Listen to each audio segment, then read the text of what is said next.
Hello, everybody, and welcome to the stream. I really hope that my mic's working right now. Uh, hello, everybody. Yes, my mic is working this time. I prayed to the machine god, the Omnissiah, and the machine spirit within my PC and microphone. They have been oiled, incensed, and all proper rites and chants have been performed. So hopefully, everything will go okay this time. If not, I might cry a little bit, but sometimes that's just how it goes. But I did roll back a little bit to before the fight with the Chaos Spawn. I thought about just completely scuffing that first stream and replaying the game again. But I decided against it. For the sake of just keeping things rolling and for my own personal sanity. So we will be picking up right before the fight. Might making a different decision. I don't know.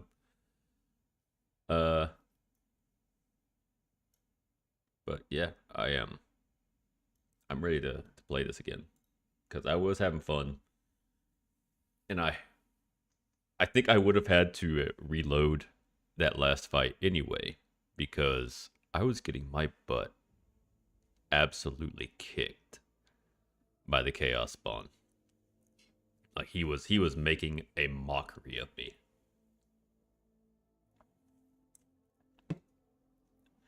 But not this time. I am going to keep my Streamlabs up so that I can see my microphone is still picking up all the sound.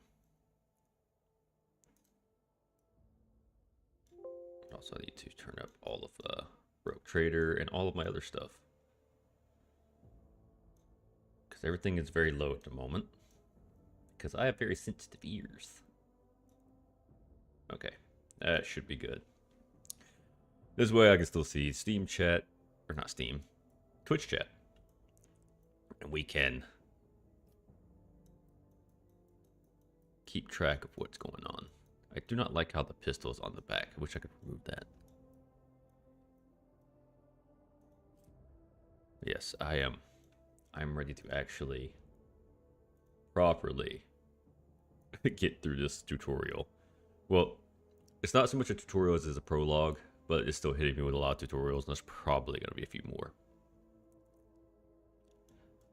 But we should... What's this? Oh, it's the seal.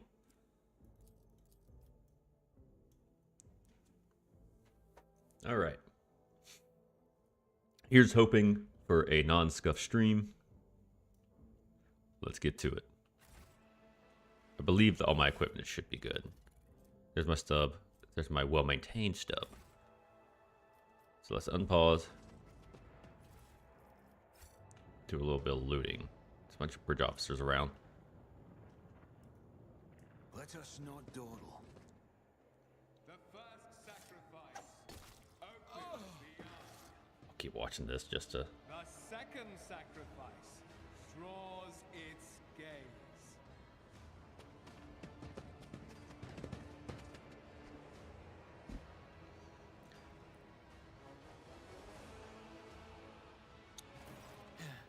Help has arrived. Too late to change the tide, I'm afraid. But if there is any honor in you, we can at least die with dignity and give our lives for the rogue trader. Yeah. The Lord Captain will not be joining us. Oh, the rogue trader is dead? No matter what ritual Kunrad is performing there, the warp is too strong. I cannot withstand it. I feel my body changing with every second. The warp is ringing in the air. This is the end. We will perish in the warp, along with the warrant and all the dynasty's heirs. The enemy of humanity has triumphed.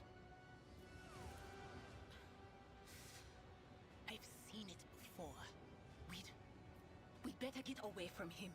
The changes are already accelerating.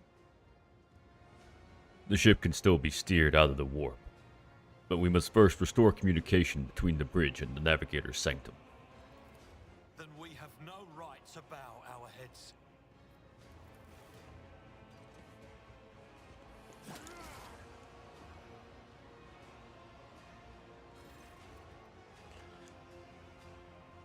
You can see Conrad Voigtvater clearly in the gloom of the bridge. The broken blade he is holding is stained with dark drops that seem to have a pearlescent glimmer to them. We are out of time.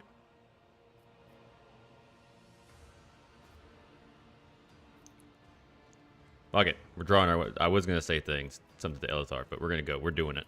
What? I meant to read that. Theodora is I'm stupid. dead. No, that can't be. Not now. I still haven't.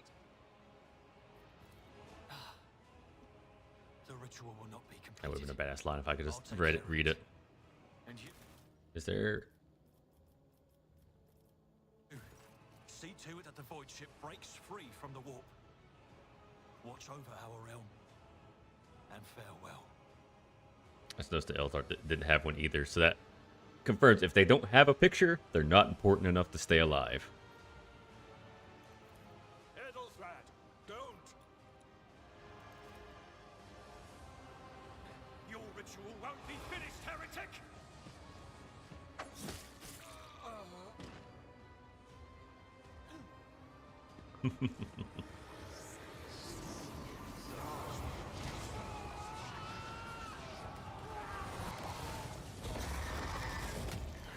Alright, here we go.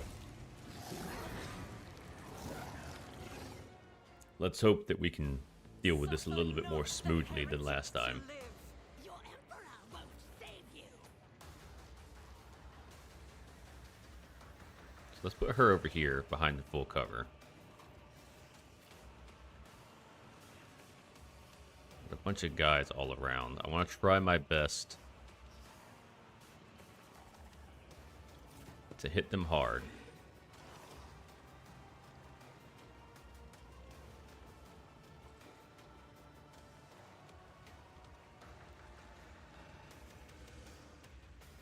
Let's get you up there. I'm already in cover right here. Let's...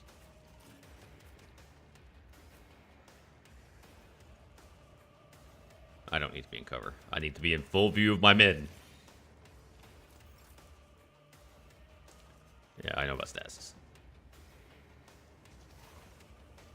I think what I'll do is I'll voice a command on Adelbred. And we'll just go ahead and give him a... No, we'll give Adira a turn. So she can start stacking debuffs on him. I don't think she has the power to do anything else. And we'll debuff on them. Just to get him going. Because he will go before her in the initiative, I believe. And we're just going to start putting damage on it. Hindsight's telling me I should have... As the emperor commands, I act. Edelthar's in the way. Oh well. But not by much. He's fine. He's fine.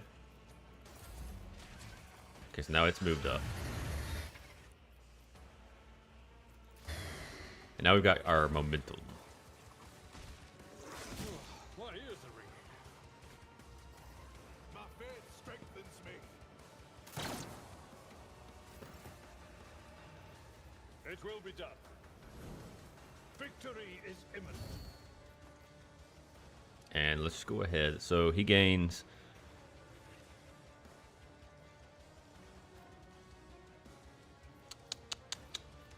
Let's go ahead and swing. I will do my duty. And then we'll use his heroic act. Roll the stars themselves. And we're just going to Indeed, beat him up. it will be done. At your beck and call. I will do my duty. Alright.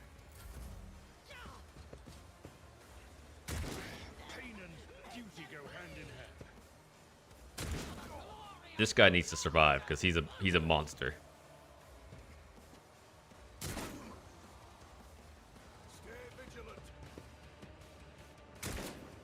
Come on, guys. Brace yourself, Abelard. Bring ruin. Stop mocking me. Don't know. But of course.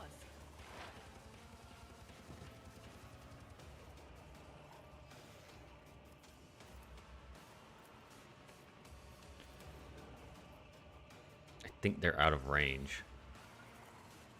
Because 10. Can I? No can No. do. I could.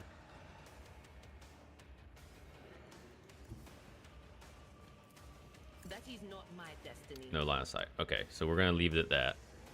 I think we kind of have to, because I don't want this to go too high. I got to be real careful about it. I'm probably going to just spread some stuff around. Spread some buffs. And now she's over there. I didn't want her over there. Oh well. Chaos guides me.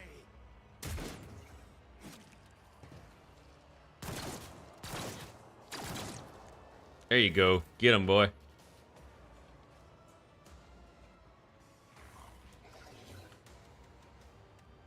Okay, so he's already got...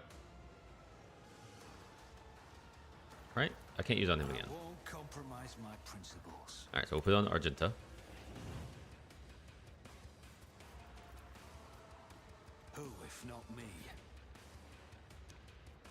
Gonna let him go. Buff up.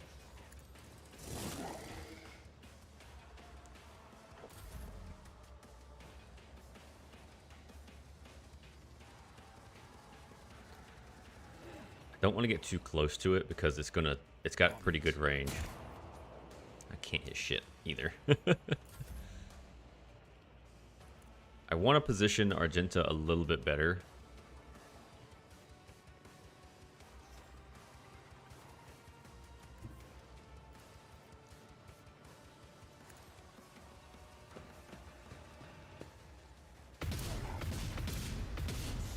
All right, good. Got that guy. That's who I wanted her to get.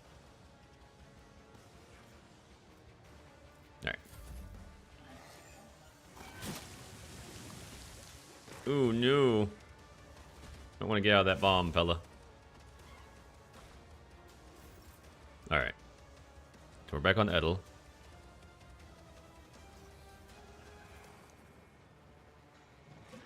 So it might be a good idea for me to move him here. My place is at the fore. Why did you move out of his range, you goofy asshole? Whatever, he missed. It's fine. Indeed. I don't know if Endure is stacking. But he's all buffed up. If he gets below half, I'll heal him. Oh, you shouldn't have gotten there, buddy. Because once she comes up, I'm going to lightning bolt you. Because if he can see me, I can see him. Yeah, soften them up. They might die, though.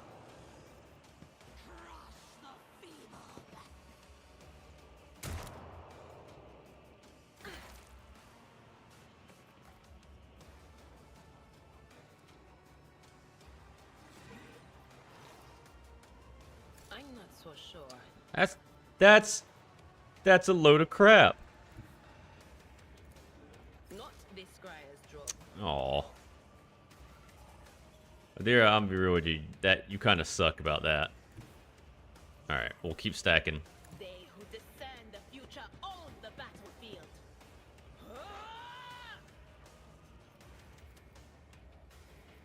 Will do. It's got 7, and this thing minus 15 plus 7 to its dodge, parry, and armor.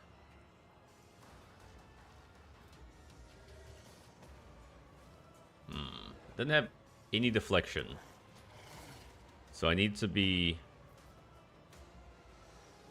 So it'll be 17% down. So I'm going to keep stacking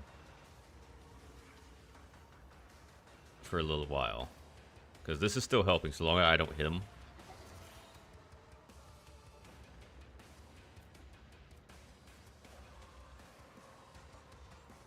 But we can't scream at him.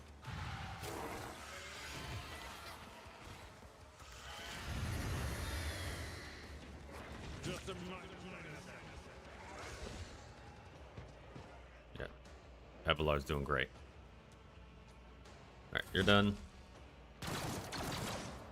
Oh, come on, you can take him.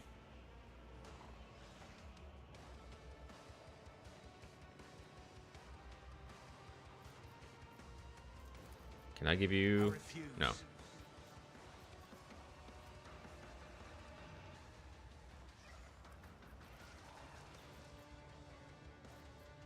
I can give it to her, though. Make it happen. I'll see to it personally. Let's give her another one. Let's stack these up as high as we can. And try... No, it reset to 3. Okay, alright.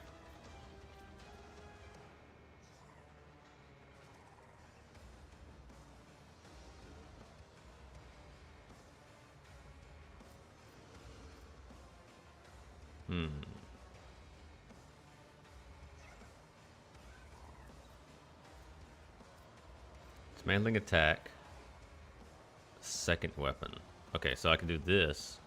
That is not my destiny. I'm not so sure. Target too far. Not this Grier's job. None will stand against me. Why can't you hit Abelard? How? You suck, Adira. Alright, so his armor, his dodge is 0 and his armor is 9%. So that's fine. Okay, we're good. So now I should be able to very easily just... Yeah.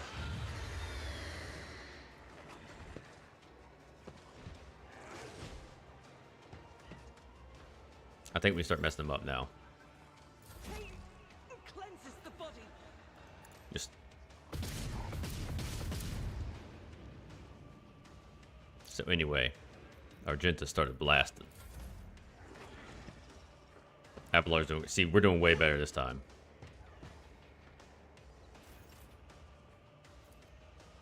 At your beck and call. I will do my duty.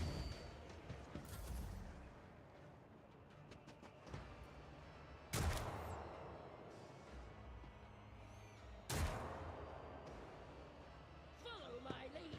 Yeah, get him, crew officer. Yeah! Oh no. No!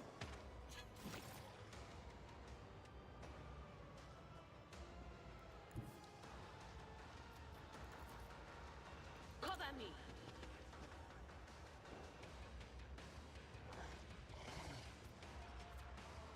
Okay, I don't want to...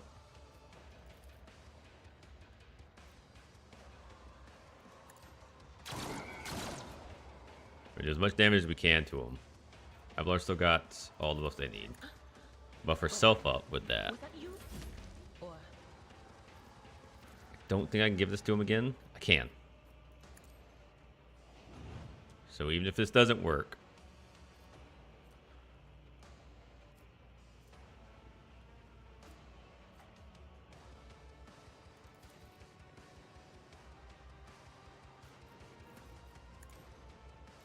Oh, he's got the full buff. We'll slice at him. Be done.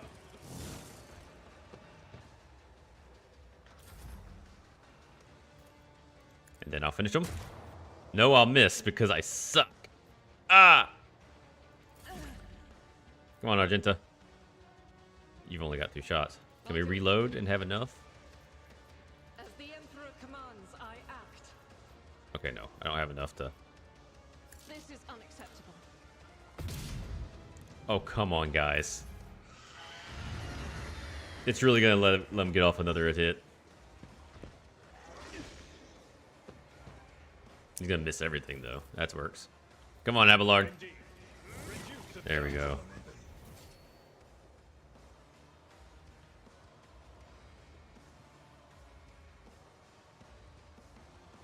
think there's the last guy. Or can I still charge? Just as far as I can get him.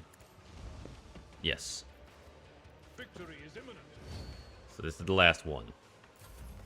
Oh, it's the last two. That whole fight went way better than last time. Can I fall back now? What is this foreboding? Only a pain won't stop me. That is not my destiny. It's nothing.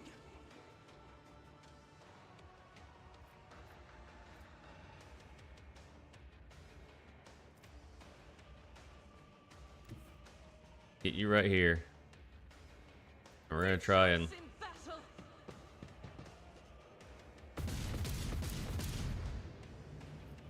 I am his will made manifest. I'll do it. There we go. All right. Couldn't go one more round. That would fuck me up. All right, we did it.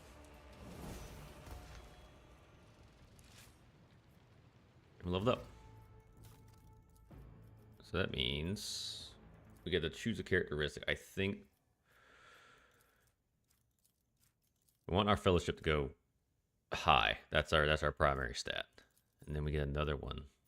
A talent. I don't know.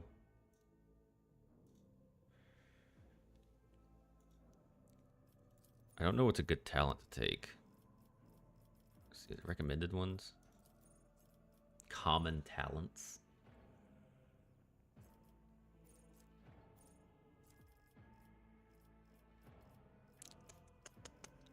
Or I should just sort these by like what we have.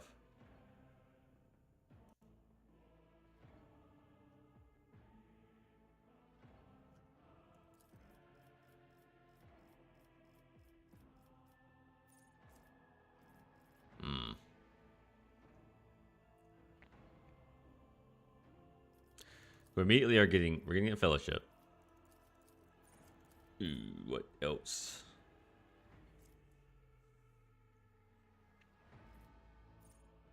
Summary execution is kind of wild. At all costs, while shooting from behind, most granted by effect are doubled. Effect with the iconic sidearm. Hold on. Shot to a pistol in their primary hand, deal +2 commissar plus BS. What's BS? What is BS? Ballistic skill. Okay. More damage, gain plus 50% critical chance, and dodge reduction. Okay. So I want to have iconic sidearm is, main hand is where we need to keep it.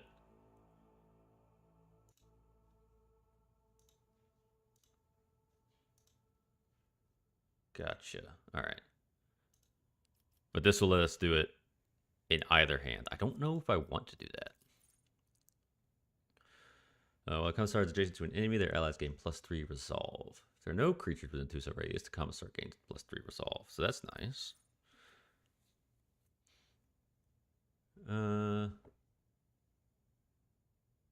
What does at all costs do again? Hold on. So as costs, shoot an allied character with the pistol equipped in their primary hand, dealing 170% of damage. Shot ignores armor and deflection. Always hits. Always crits on Xenos. They gain the at all cost effect. Character deals 15% more damage, gains 50% dodge and parry, and +7 to all characteristics. So it's a really good one. I just have to hit them really hard. So that's kind of... It's not amazing if I can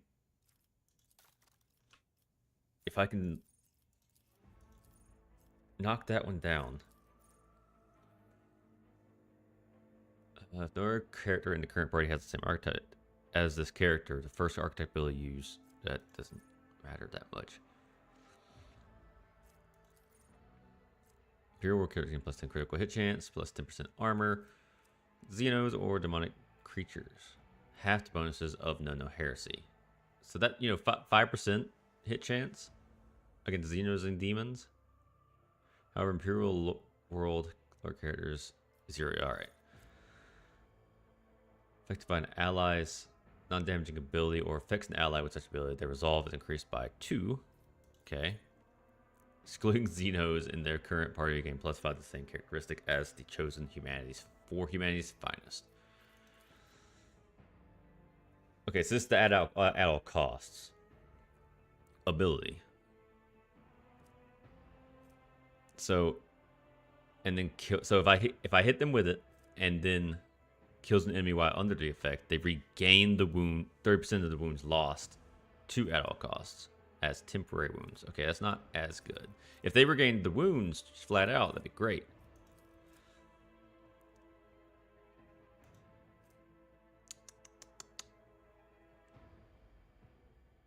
Okay, so if I'm next to an enemy, everyone gains +3 resolve. That's gonna be great for when I get up in there. And if there's no creatures in Tuso around him, he gains 3. Movement points increased by +1. All allies starting a turn in a 2-cell radius around the commissar also gain +1. Once per round, the commissar performs an attack with a pistol, they gain 2 movement points. I'm not moving around a lot. And yeah, there's that. I don't know what to take. We got all these extra skills, right?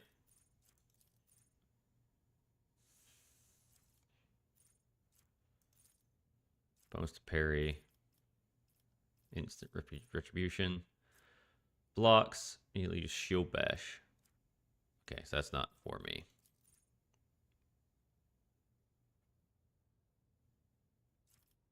Increases wounds by half the character's level. That's for tanking.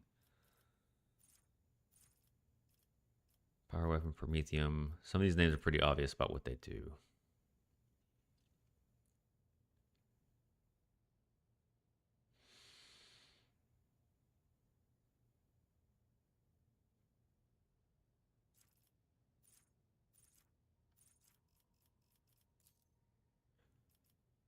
So it's not recommending me anything.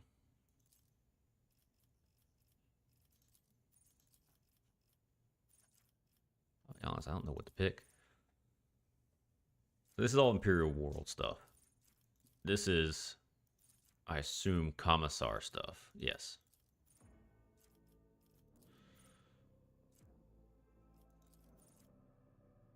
I think Let Them Know Fear is probably what I want to do. I'm not 100% on that.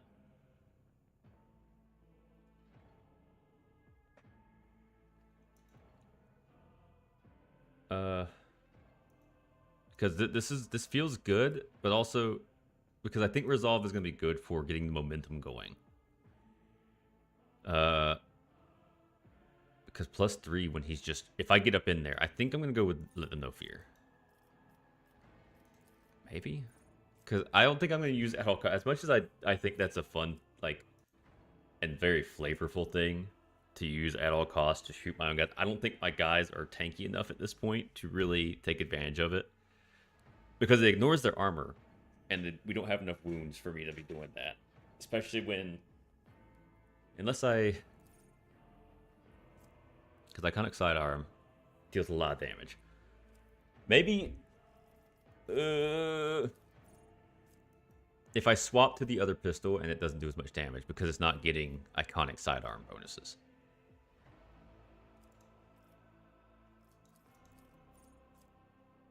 Shooting from behind bonuses granted by the effector doubled. Wait, so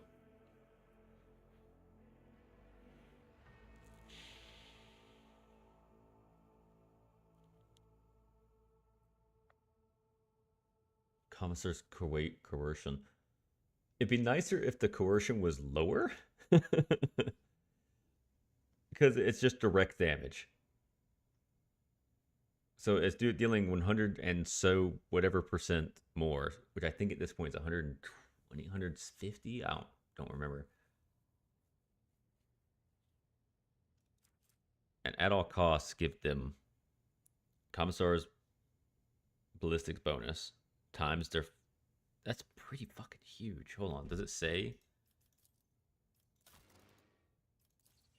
I need to see exactly what it is. At all costs. right?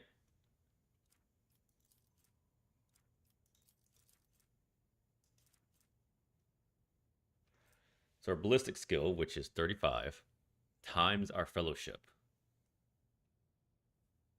which is 50. Hold on. Hold on. So our ballistic skill is 35 multiplied by our fellowship. Our fellowship bonus or our fellowship? Okay, so the bonus. That's way less ridiculous than I thought it was going to be. So our bonus here is 5, or no, 3 for this one and times 5, which is 3 times 5 is 15. So they deal 15% more damage and gains 15% to their dodge parry. And my coercion, just 70 divided by 10. So 7 to all characteristics. I feel like it says that somewhere, like more clearly. But if it doubles, then that's a 30% on all these stats, which is kind of wild if I'm being real with you. Oh man, that is, especially with my this is going to go up as well.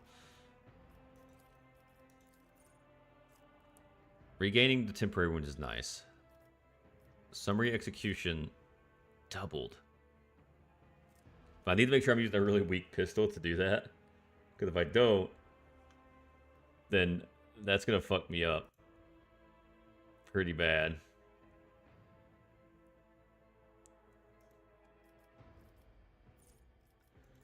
But I think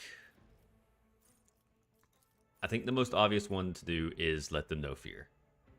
I'll do this later because I don't think anybody's tanky enough to really take advantage of this one right now. I'm thinking about this way harder than I probably need to.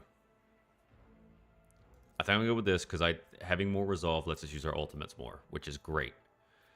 So we're gonna do that. We need to choose fellowship, obviously, and yeah, we're doing that. Abelard. I think we want to be tanky as hell. Because I don't care much for him to be, all these things are like warriors dealing more damage against things that attack him. I think I just want him to be tougher.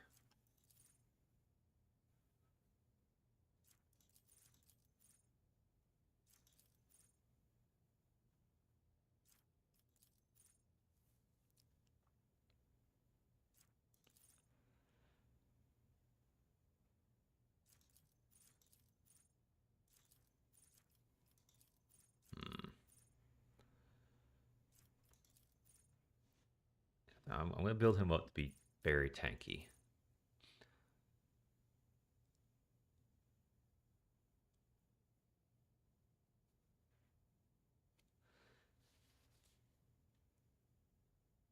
Okay, so if they're shooting at him with this one, then they have less chance to hit him if he's for every so tip minus 10% to hit for every enemy within the cell radius around him. So up to 30%.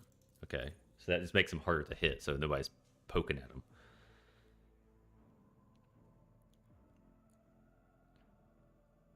There's always gonna be somebody that's not great. So these are good for like pushing. Charge distance, that seems good. Incredibly deft. Charge and slash do not end the warrior's movement. And grant 13% dodge for one round after use.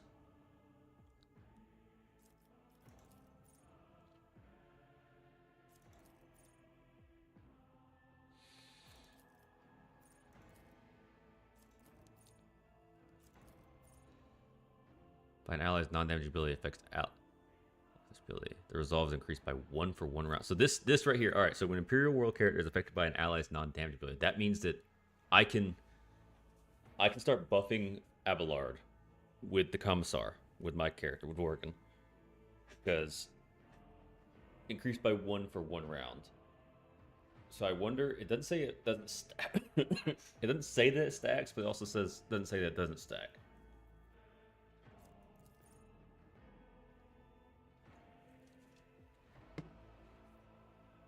Hmm. But this one can really push him forward.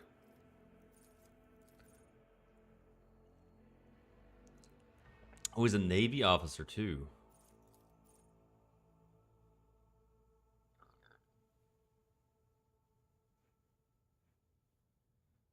While the brace effect lasts, Navy officer can use Get Off Me ability once per round, and targets if their melee attack must pass the agility resistance or fall prone.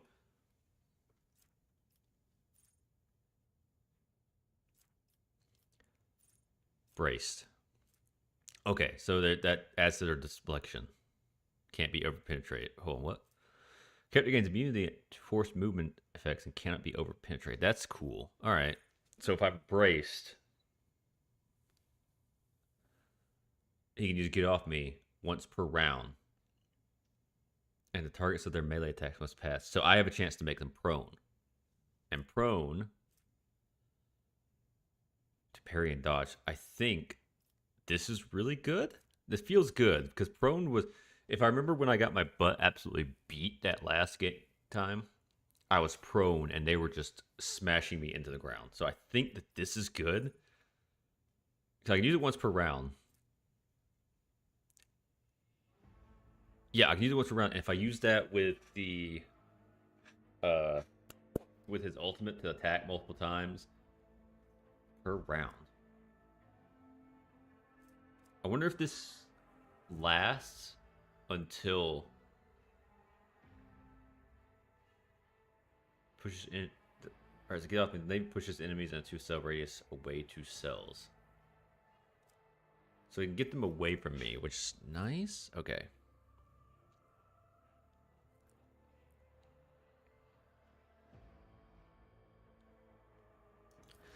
This one also feels like just a debuff around him.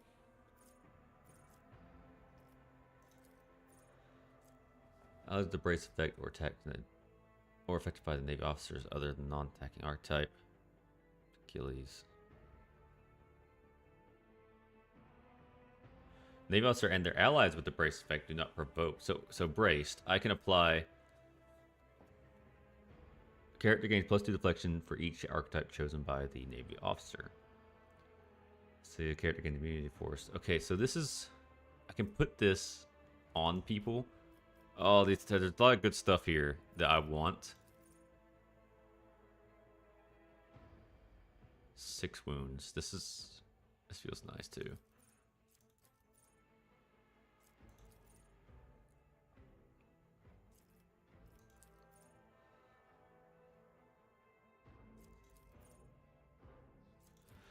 This one's stacking up to a 33% dodge until he dodges. Feels good.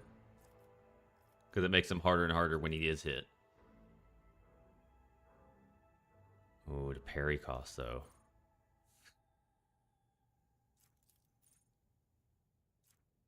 Okay, I think... Where is it? There was one that I ran that was here. I kind of like this one. Brace for impact. Okay, that's the ability.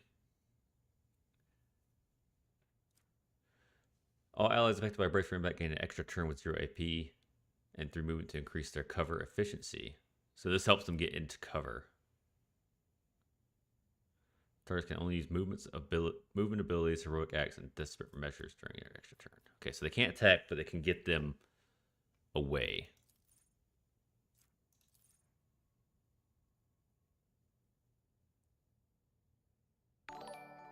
Oh no.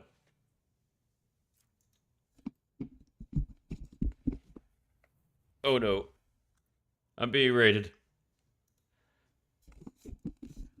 Hello, Yaplets. Welcome to the stream. Thank you for the raid, Lumen's Reign.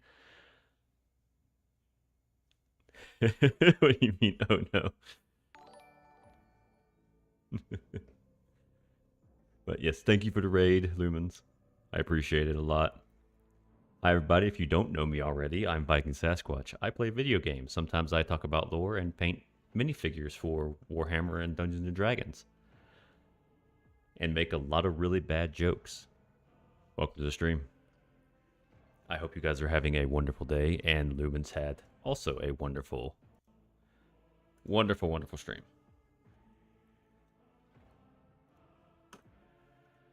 We're playing Warhammer 40k Rogue Trader, and I am currently brainstorming what skills to take because I need to read everything and figure this all out properly. Figured out stream issues? Yes, I did. I prayed I prayed to the machine god, and everything is working out currently.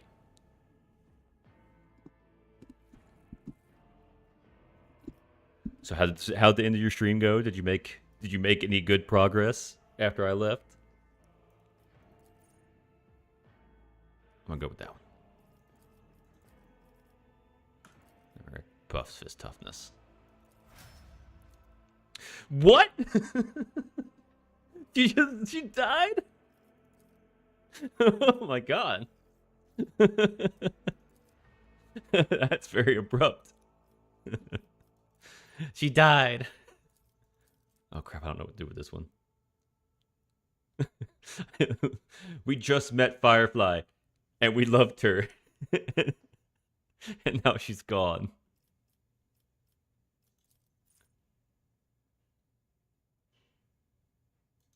Perception.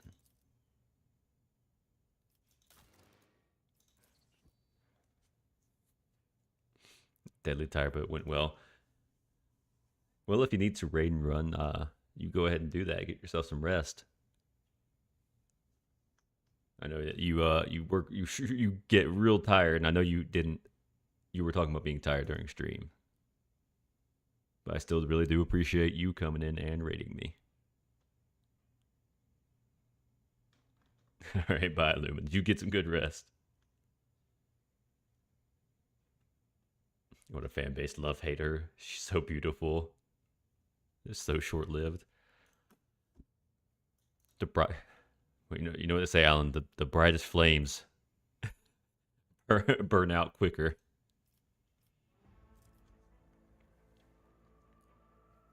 Which of these skills am I focusing on? I think it's willpower. Is what I want for her. Because she is a psyker. So I think that's where the path I want to take her. Oh god. She's heretical. But it's telling me to do intelligence perception because she's an operative. Oh no. I had to figure out my life here. Perception and willpower, right? Those are currently what's up. What affects her abilities?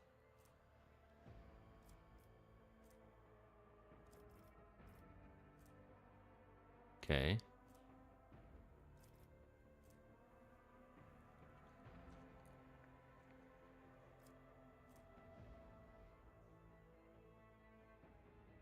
I don't know what that means. Is it different when it's in here? No, it's not.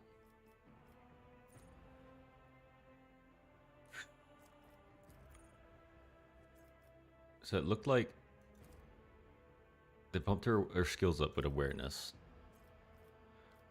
What affects awareness? Perception. So maybe I should just stick with perception? We'll do perception. Alright, now we get a skill.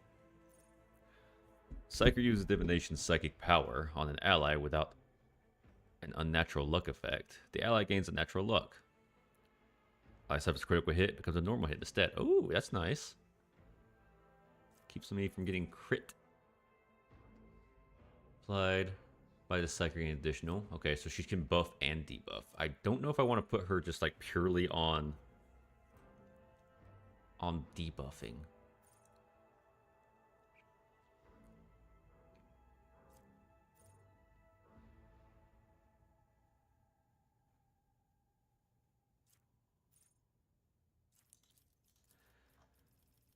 Oh, I got a bunch of psychic stuff here.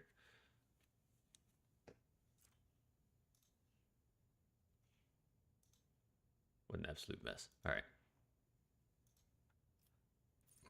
Mind Siege. Mind Thief.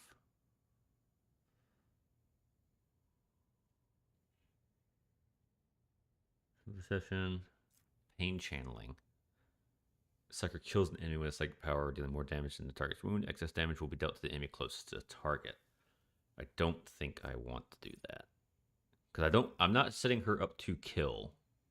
I need to set someone up to kill, I guess. But she's very debuff. Support, tank, debuff. And she's more damagey than anybody else. I'm sure I'll get more companions that will be like actual damage dealers. But for now, this is what we got.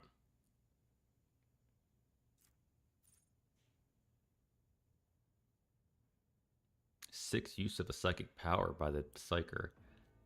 Ah. And if I keep using her ability, my ability is to give her extra turns, then that could stack rapidly. All enemies until the end of combat. I think that's a good one, because that could stack and get very out of hand. I like that one. Alright. Argenta, our soldier, I think I need to just give her as much ballistic skill as possible so she can shoot good. Deals 10% more damage. She's... Right now, I'm not right next to her. Reloading. Deals their critical damage increased by 1%. Okay. Shot fired by the soldier grants some plus 1 agility until the end. So agility affects what?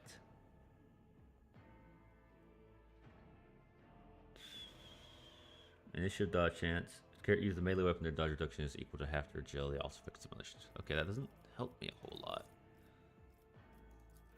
So these are the recommended ones. Critical chance, bonus double against enemies from the soldier checked by cover. Okay.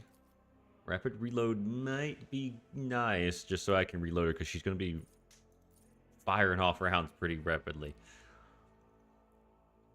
Soldier deals 3 damage, 20% damage next attack on the current combat. Okay. So this is good if I'm, like, blasting her. I think I might want to take that. But she's not hitting enough for me to do that, to deal damage. I need to give her a flamethrower. Just guarantee that damage. If she's standing next to me, that's an immediate just 10% more damage. I need her to be more accurate, though, is where the issue comes in. Accuracy. You shot fired. Yeah, agility, that doesn't help. She's not much of a medic. Demolition instead of intelligence determine the additional damage dealt with ranged area attacks. For every 10 points. Okay. Second attack action in a turn deals more damage to enemies that have not suffered damage from the soldier during this turn. Full cover, yeah, that's making her tanky. That's what it feels like. Is like some of these symbols are like tanky in health. Full wounds has +10 and movement. If I can keep her out of the fight, this could be useful. First of each range burst deck deals additional damage equal to weapon's current rate of fire. That's nice. 20% arm penetration, ignore 2 deflection. Learn the amount of damage deducted whenever the enemy hits a character. When using its enemies in 3-cell radius around the soldier. Okay, so it's very specific to things around her. Medium armor. It's like me use that for 2 kills. So, immediately removes the winded effect until the end of combat. The soldier gains +10 to ballistic, critical damage, and critical hit chance. So she has to kill 3 things in order to get this going, but this will take it down to 2.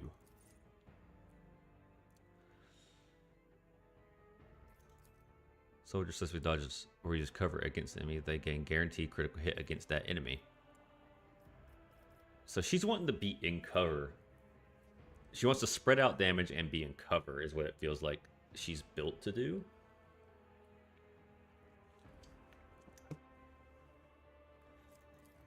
And she's Imperial.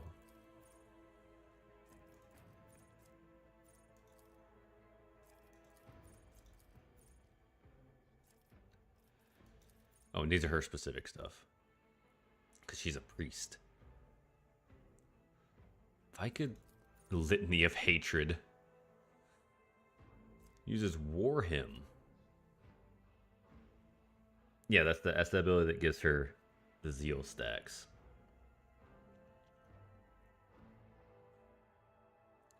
So when she uses it, she gains stacks of Zeal.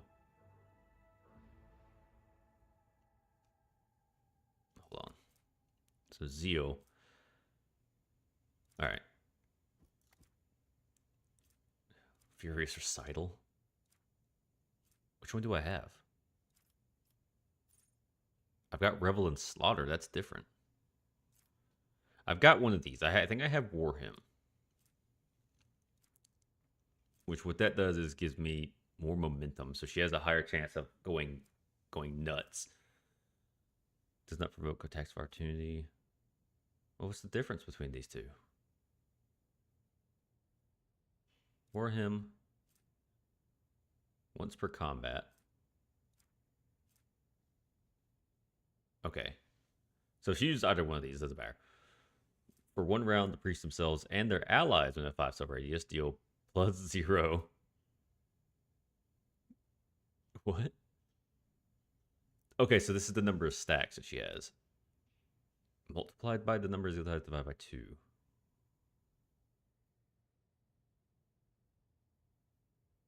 Sorry for not chatting it a lot. That's because you don't understand. Your voice kind of good background. Well, I'm glad to be good background noise. I'm just glad that you guys are here to hang out. And watch me rack my brain to figure out exactly what I'm doing here. Because I'll be honest with you, I don't fully understand what I'm doing either. I'm just doing my best. It's like when you guys talk to me about Zenless Zone Zero, about the high-end stuff. I'm just like, I don't know what you're talking about. That's what this is. Oh, wait, hold on. So, if she gets the stacks from these 2 abilities for the round, and she grants it to allies, they get more weapon damage, and that damage is doubled against all these things. Furious Recital, same thing. Demon Xenos 5 silveries. Direct damage. Perplexed. Perplexed. Okay. +1 more crit damage, bolt weapons, base melted weapon, and flamer damage increased by +3%. And bonuses are doubled against demons. So she gets a lot. So the Ministorm gets a whole lot of extra damage against demons, psychers, and Xeno because they hate them. Maybe I think what I'm going to do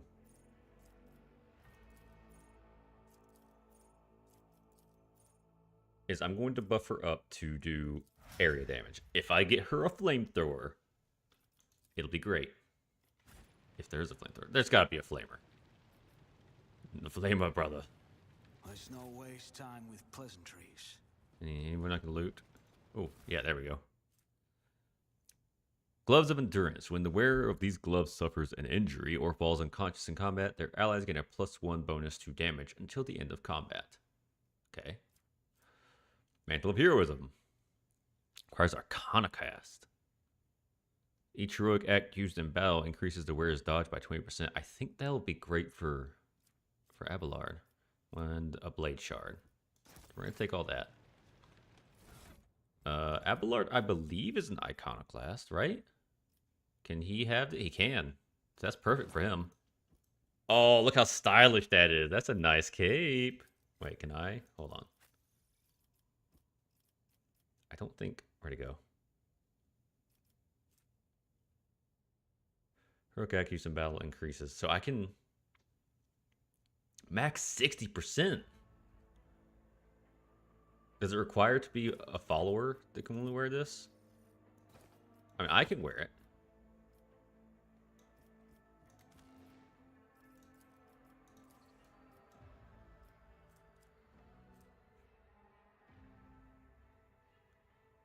But also, I kind of want to... The Raid Trader's Cloak gives me Fellowship. Fellowship boosts me a lot more. So I think... Oh, it looks so nice though. It's really cool looking. It's got the skull and the little chain and a little bit of fur mantle coming down off of it. But it's better for Abelard. Especially if I can keep buffing him up to doing more stuff. Yeah, it looks good on him anyway. Can I? No.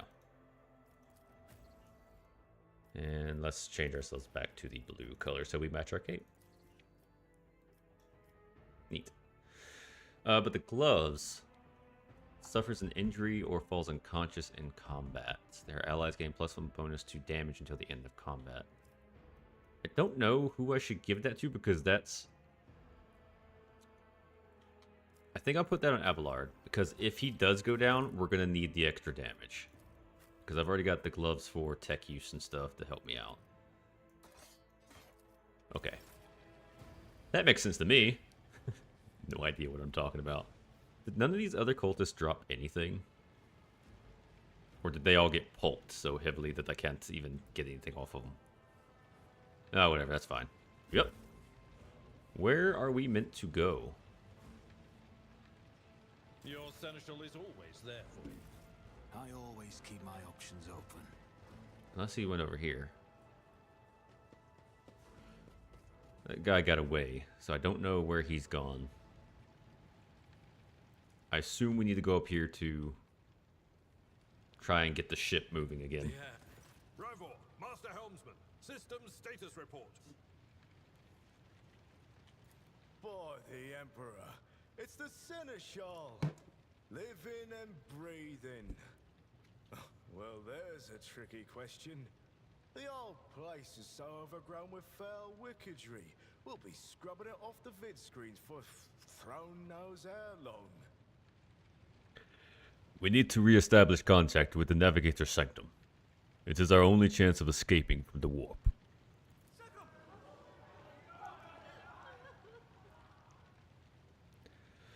Your words seem to knock the officers out of their stupor, and the air around you fills with voices and commands being issued. You hear someone sobbing, one of the survivors buckling under the stress. Abelard cuffs the crying officer without even looking. Restore the Vox channel to the Navigator's Sanctum. Ready the crew. Prepare for translation to real space.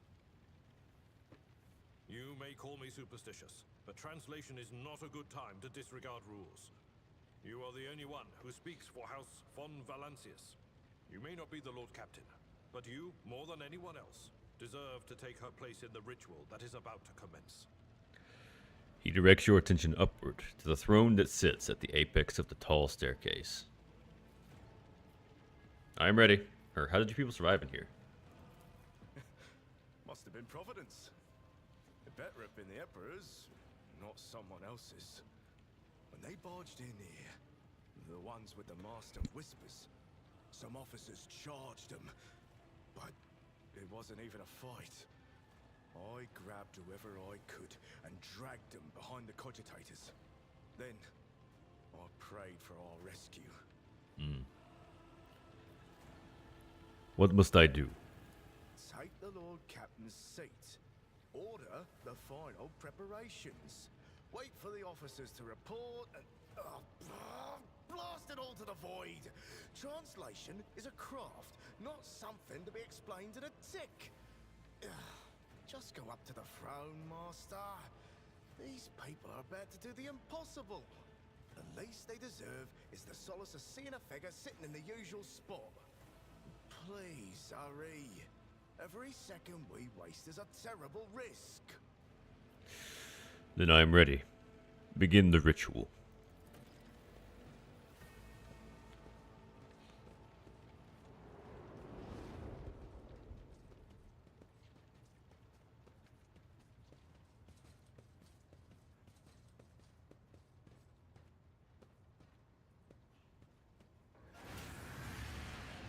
Oh. Well, that's no good.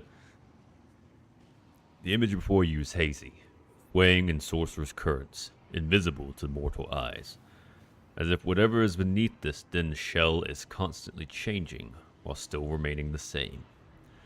It has taken on the guise of Theodora, but the false rogue trader's eyes reveal the entity's true, surreal nature. One of Theodora's eyes is engulfed with otherworldly fire. The other, a vessel of ancient evil, bores into you. A voice seeps directly into your brain, without ever reaching your ears. And this voice booms with all the horrors of the warp. Who are you to oppose destiny itself for the sake of lives that are not your own? So many threads stretch between you and other creatures of your world. Pitiful, worthless links, ready to shatter at the slightest touch. A muddled, erratic, pointless tangle. It resonates and merges with the voices that have already dug their foul roots into your consciousness. A moment later, you realize that all these voices are a myriad of manifestations of some call that has finally invaded your mind.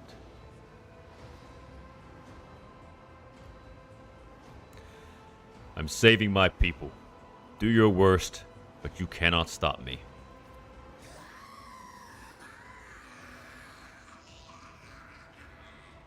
Lead them, mortal. Guide them. Persuade them. Force them to walk your path. You will need followers, for destiny is preordained. The aspirant vowed to return with a trophy, a relic that could serve the edge of daybreak. That fate was assured, and the steps chosen. And yet, you broke the unbreakable when you took the aspirant's place. I see you. On the day when the final dawn rises over the Iron World, I see you by my side on that day. The day of my resurrection. Your image is woven into the tapestry of things to come. I am the will of the weaver of destinies, and today I will weave a new thread of elusive possibilities and fickle chances. The thread that will lead you out of the maw of irreversibility. The thread that will help you find the keys to salvation. The thread that will guide you and the weapon of our return to me. The path is set, child of the dawn. The thread is woven. Follow it, servant of mine.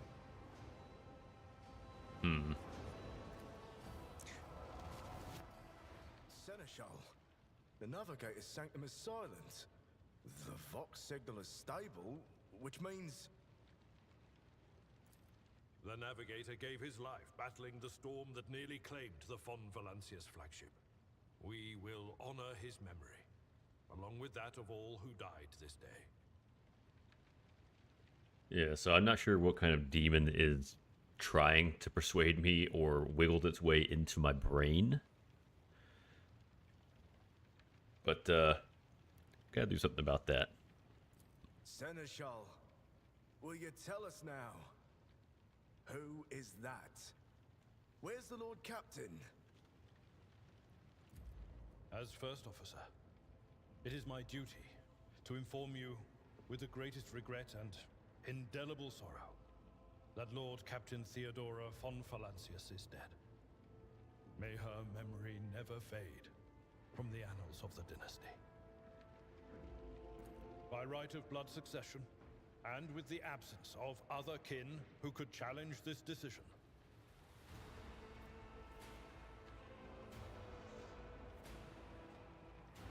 I can't refuse this right now. It is hereby declared that the successor to Theodora von Valancius is her heir, the rightful inheritor of the warrant of trade, and the title of Rogue Trader. The official ascension ceremony will be held at a later time. In the interim, have you lost your tongues? Hail your lord. It is because of his toils that we all still live. The deed is done, Master. My apologies. I meant to say Lord Captain. I love the music in Warhammer games. It's so good. Just a rising crescendo on like everything being said. It's so good. I'm now the Lord Captain. Oh, what's this? The treachery of the Master of Whispers was fruitless, but victory came at a great cost. Lord Captain Theodora von Valancius perished along with her heir, Edelthrad, and thousands of crew members.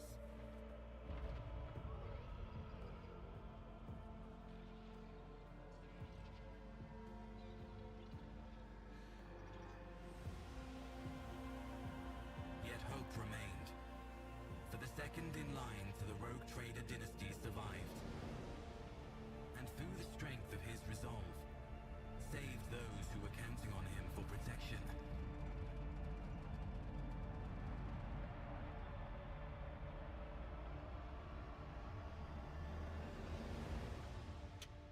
That's a really cool art style. I like that. But now we are Lord Captain. Rogue trader Vorgan von Valancius. I think I'm von Valancius now. I don't remember what my other name. I think it was like Xanathar or something. Probably wasn't Xanathar. Look at me. Look at my chair. Cargo management. Cargo tab. Okay, that's probably like trading stuff. Deep shadows of weariness can be seen on Abelard's face. Though the old officer's eyes are keen, they rake over you from head to toe. He frowns, mutters something, then nods to himself. Well then, your lordship. You cannot help but notice that the seneschal does not know how to talk to you or where to begin. His hesitation brings an involuntary smirk to your face, as though someone else entirely is gloating at the old officer's confusion. Seeing you your smile, Abelard pulls himself together. Oh, I guess we don't have any more dialogue from these characters. Awesome. We only get that in the opening. Oh, more voice acting for me. Woo! Oh, stretch. Alright. You must now hold your officer's briefing in your new role as Lord Captain. For many of those who are about to join us on the bridge, this will also be their first briefing. We sustained massive losses among the senior and middle-ranking officers. Some posts have had to be filled by the deputy's deputy, while others go unfilled entirely. And now the deck clans are deciding who will take over the leaderless crews. I do not wish to be the rogue trader. Fuck that, yeah I do. How did we come to lose so many officers? It appears that the heretics were deliberately targeting the vessel's command. They knew exactly whom they were looking for and where they could be found, which is unsurprising given that their informant on board was our own Master of Whispers. Abelard grimaces. What's on the agenda for this meeting? Reports on the condition of the ship and crew. The Lord Captain is not usually drawn away from her important affairs to attend such routine briefings, but this is a unique situation. I am still receiving updates from across the ship, and they are not encouraging. Getting this bird to fly could take a gargantuan effort. Even so far as you personally... They're like huge words at me all at once. Even so far as you're personally negotiating with the authorities of the system we are currently in. So prepare to hear a bevy of complaints and excuses, your lordship. Take this opportunity to get a good look at the officers who work 6 decks away from the bridge, and they in turn will have the honor of beholding your visage as their Lord Captain. Have you succeeded in tracking down Voigtveter? Abelard grits his teeth. No, Lord Captain, in all the commotion, his trail went cold. Our people are still on the hunt for him and any mutineers who may still be skulking in the ship's many corridors. But frankly, I would not be surprised to hear that we are now one shuttle short. I am afraid that it will be some time before he answers for all of that he has wrought. I'm ready to start briefing. Summon the officers. With a gesture, Abelard relays the order to the adjutants at the far end of the magnificent chamber.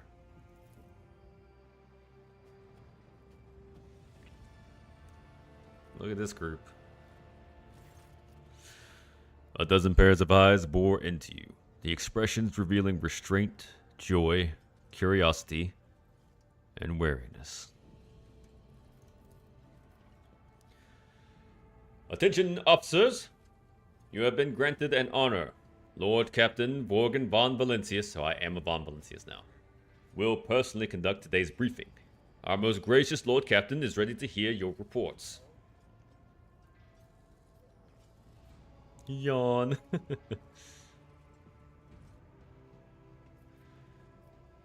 Yeah, let's learn our crew.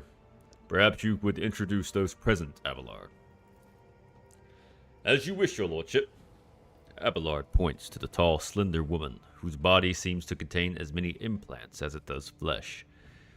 Vigdis Suri Otta of the Ptoleman line, our new Vox Master. Oh man. She's got weird. She got a crazy face. Hold on. Grab something here. Master Victus. It is an honor to serve your lordship. The Vox Master offers a deep bow.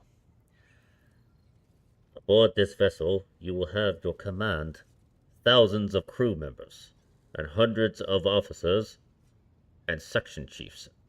I am responsible for receiving, processing, and sending all communications between you and them, as well as external sources. I am your eyes and mouth, Lord Captain. Beside her is Revor, the master helmsman. He steers our ship along the course set by Lord Captain and monitors the void around us, to ensure that we do not stray from an asteroid field into an asteroid field or a pirate trap. The bearded man with pale, almost transparent skin, large dark circles under his eyes, and a dour expression that seems hardwired to his face, gives a sullen nod. Hail, Lord Captain. This here ship's as good as home to me, so rest assured she's in safe hands. I'll die before I let it come to any grief. I hope you guys are ready for a lot of cringe voice acting, because this is what you're getting. This is the quality you can expect for the rest of this game. And lastly, our High Factorum, Janris Darak, who oversees supplies, procurement, and general material well-being of the ship.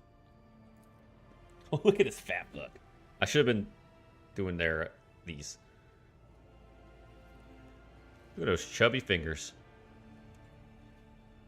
And his little curls. Now, this guy's, I gotta give him some kind of posh, fat accent.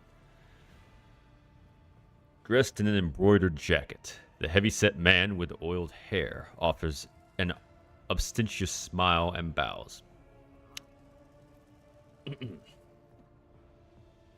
It is an honor, your lordship. You may trust me with all matters concerning your comfort. Everything will be done to the highest standard. In the second row, we have 3 officers charged with overseeing the ship's vital functions. The Master Ordnance is responsible for the artillery aboard, the Infernus Master, whose crew works to prevent and extinguish fires on the ship, and lastly, the Drives Master, servant of the Omnissiah. The 3 officers salute you. The Infernus Master does so with confidence, while Master of Ordnance betrays nervousness. The Drive Master offers a salute resembling a dance, involving the complicated manipulation of all the Tech Priest's mechadendrites. Mechadendrites are like tentacly arms. Things that Lumens would absolutely love. She would love mechadendrites. Thank you, Abelard. Greetings to you all. I serve at your pleasure, Lord Captain. I wish to hear the Infernus Master's report. Look at this guy. Isn't he cool? Lighting his cigar. He's got an Inquisition ear. His earring is an Inquisition symbol. He's missing a couple of fingers. Yeah, that counts. What a cool guy. Yes, Lord Captain. A tall man bows his head in indifference. I can report that all fires across the decks have now been extinguished. The preliminary damage assessment, in terms of material losses and crew casualties, have been compiled. The results have been submitted to the Seneschal and the High Factorum. The post passed to him after his previous Infernus Master and his next 3 deputies expired in the line of duty. Abelard remarks in a low voice, pitched for your ears only. The lad is managing well so far. He can take the heat, so to speak. High Factorum, what have you to report? We are toiling day and night to compile a full account of the losses. The task will require next to no involvement from your lordship. I will personally ensure that all damaged components are given into the tech priest's hands for attention, and that lost supplies are replaced. There's only one resource that I cannot replenish single-handedly, and that is people. We have lost more than 2,000 crew members, and, unfortunately, this number is not confined to the scum of the lower decks, which are easily replaced, but also includes trained professionals. We will not be able to make up our losses on the nearest planet, Rycord Manaris. However, the planet and the whole system, in fact, belongs to the Winterscale Road Trader dynasty. We cannot simply begin recruiting on a planet without first coming into understanding with the governor. In that respect, I am powerless. Negotiations at this level are a matter for the rogue trader.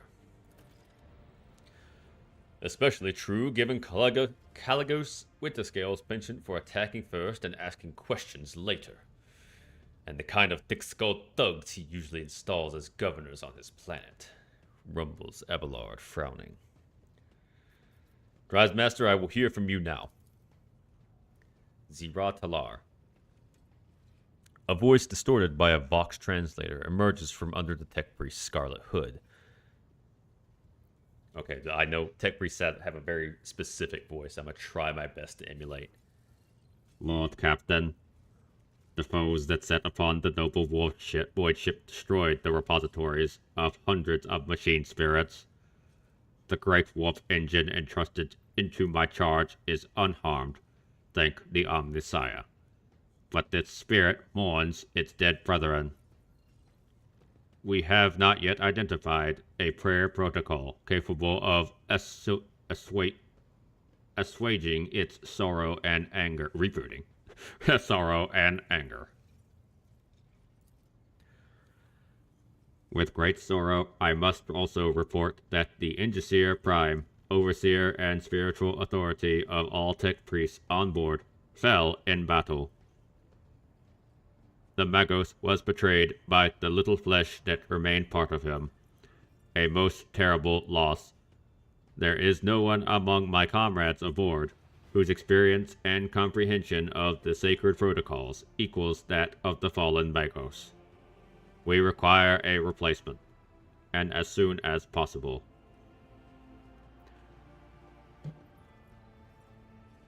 Would someone care to translate the esteemed Triad Master's words? I understood that.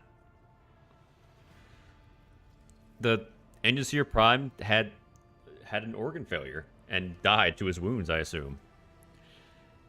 So we don't have anyone that's capable of doing the job.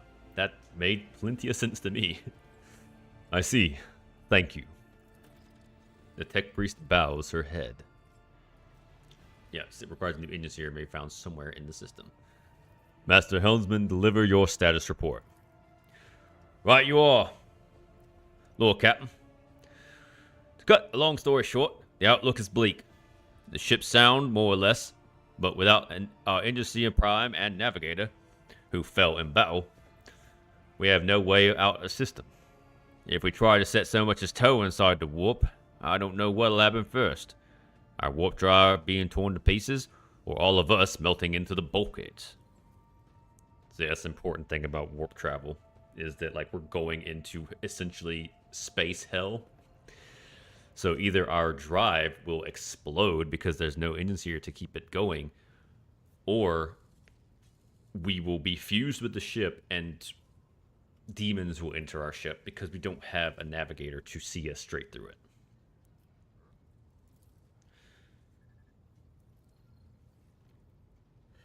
Your Lordship, if you would allow me to interject. When we arrived in this system, my crew followed standard protocols and conducted a count of all available communications channels in the region. One of them was Navis Nobilite Station. The station maintains complete Vox silence, but even its presence here inspires hope. To have located a navigator in the very same system is an incredible stroke of luck, a true blessing from the God Emperor. Look at her. She's got like missing an arm, and she looks like someone who is she's a radio operator because she's got a face for radio. A sharp bolt of pain lances through your skull, as if in response to what you just heard. You understand that it was not the God Emperor you should thank for such a good fortune. The words of the demon that appeared before you during the translation in real space echoes in your mind. Oh, so the demon's talking to us. I am the will of the Weaver of Destinies, and today I will weave a new thread of elusive possibilities and fickle chances. The thread that will lead you out of the maw of irreversibility.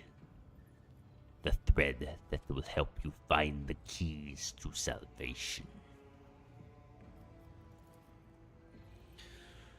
If I were you, I'd grab this chance with both hands, or else you'll soon be eyeing up asteroids. To use you as your new residence. And slightly less shitty news, we can go round and round the system till our heads are swimming. As long as the promethium and supplies last. And if any thick as grok shit lowlifes come sniffing around, we'll be able to take them out. So don't worry on that score. Master of Ordnance, do you have anything to report? The Master of Ordnance gives you a gloomy look. No, my job's simple. Maintain the arsenal and fire when I'm told. But ask anyone. We've got no able crew, Lord Captain. Master of Ordnance, you forget yourself. The Master of Ordnance chokes back the words he was obviously about to blurt out without thinking. He casts another look at you before turning away. I apologize profusely, Lord Captain. Pardon the fool. The ship is in ruins. Every other officer's dead, and the Lord Captain is no longer with us. Fear has taken hold of me. He looks up at you. But I've heard of you. Oh yes, your fame has reached even as far as the Expanse. I can't be showing myself. Get your ass out of here. Stupid bot. I'm in the middle of talking.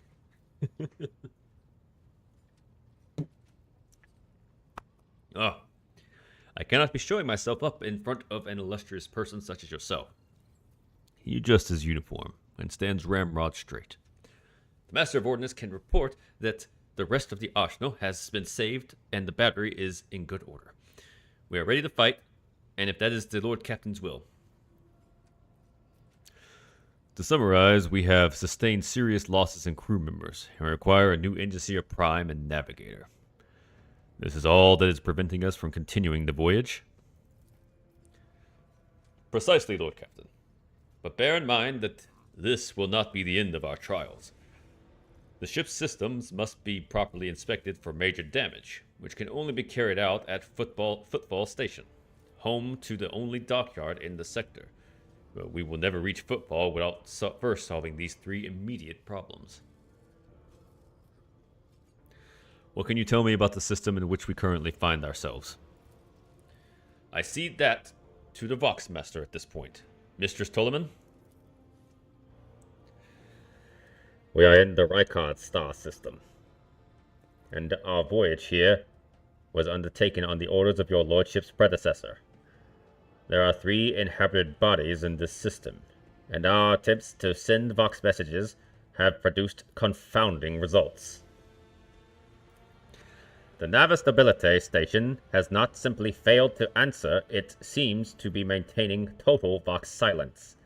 However, we did receive a distress signal from the prison planetoid in the system, and Rykard Menoris itself is also not responding to our hails. But what is most alarming is that our augurs have intercepted signals from the surface that seem to indicate ongoing hostilities on the planet. The situation is not encouraging, but without a navigator, a tech priest, and new crew members, it won't be able to travel anywhere. Therefore, we must go to the planet on the Navis Nobilite station and find out what in the void is going on. I really hope that the mug and the can voices are not, distressing to anyone. I'd understand if those are kind of annoying. Thank you for all your reports. Dismissed. The assembled officers salute you as one.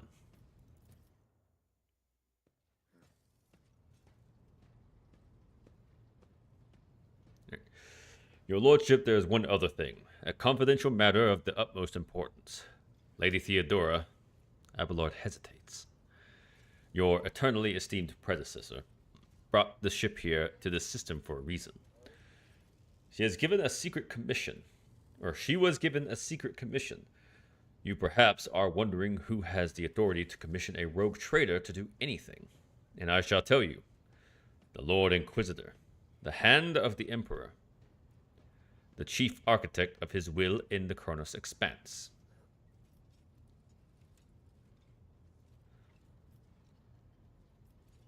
I came across a strange and handwritten letter on Theodora's desk. It was signed XC. You are referring to the contents of that note, I presume. You are quite right. XC. Xavier Calcazar. Lady Theodora was to seek out the Lord Inquisitor's right-hand man, one Heinrich van Kalux. An interrogator, you understand. All I know is that he is somewhere in this system. That we must find him and offer him whatever assistance he requires, and deliver him to Football in the Furibundus system. That's a dumb name. But the Inquisitor is an important individual. The authorities in the system, neither the Navis Nobital or the governor of Rykard Menoris, may know something. Or either, not neither. That is all of it, your lordship. You have a great deal of work ahead of you, but it is a mere taste of the daily burden of a rogue trader. Soon you must take up the reins of the Von Valencius Protectorate. Abelard gives you another scrutinizing look, as if trying to gauge how long you will hold out under this mountain of problems. His face softens slightly, and it seems he is about to offer some words of encouragement.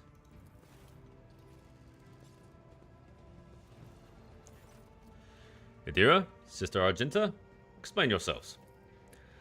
The Sister of Battle grimly nods towards Adria. The Psyker is suffering some ailment. Or dark madness. She insists on seeing the rogue trader. I judged that it would be unwise to leave her unsupervised. For a brief moment, Sister Argenta's voice sounds hesitant. I was also hoping to approach you with a personal request, but it can wait. Speak with me when you have time, rogue trader. Adira's glazed eyes rove over those assembled. One word burst from her lips. Daybreak. It's going to be really hard for me to, not be terrible with her voice because she has a very distinct accent. And I can't remember where it's from.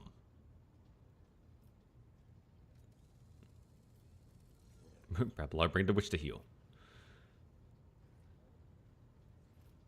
Adira, come to your senses. Damn it! Adira presses her fingers to her temples in desperations. Your lordship, here's the thing. I was trying to see the immediate future, and it hit me so hard. My head is still spinning. Something is very strange is heading our way, and I can't make out what it is, no matter how hard I try. A single word is all I can make out. Daybreak.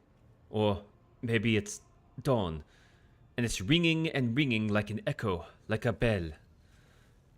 But if it's daybreak, then why is it so dark? We cannot extract any information of value from a single word. Can you tell us anything else, Mistress Tlas? No, not yet anyway. The voices are going berserk, all shouting at once.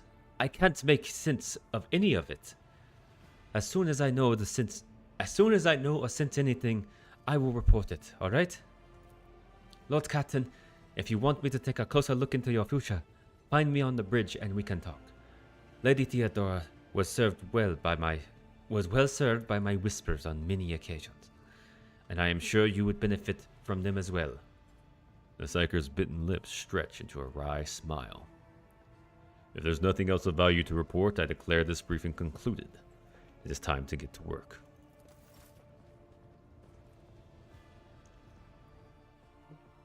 Oh. Oh man, alright.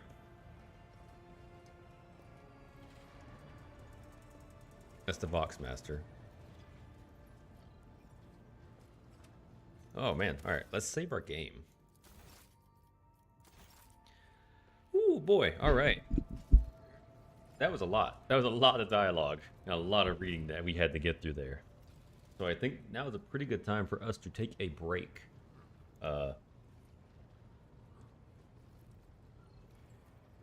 Put myself on a different screen. This is good. Alright, yeah, let's take a quick break so we can use the bathroom and probably get some more water and a snack real quick. So, everybody else, please take this opportunity to get up, stretch, take a bathroom break, and refill your snacks and water. And I will see you guys in just a few moments.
Alright, everybody, we're back. I've got snack mix.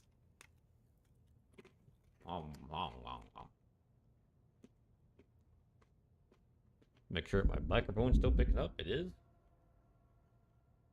Perfect.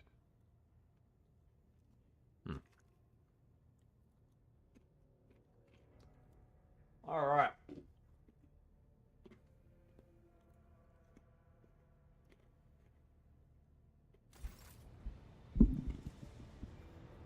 Let us continue with our adventure.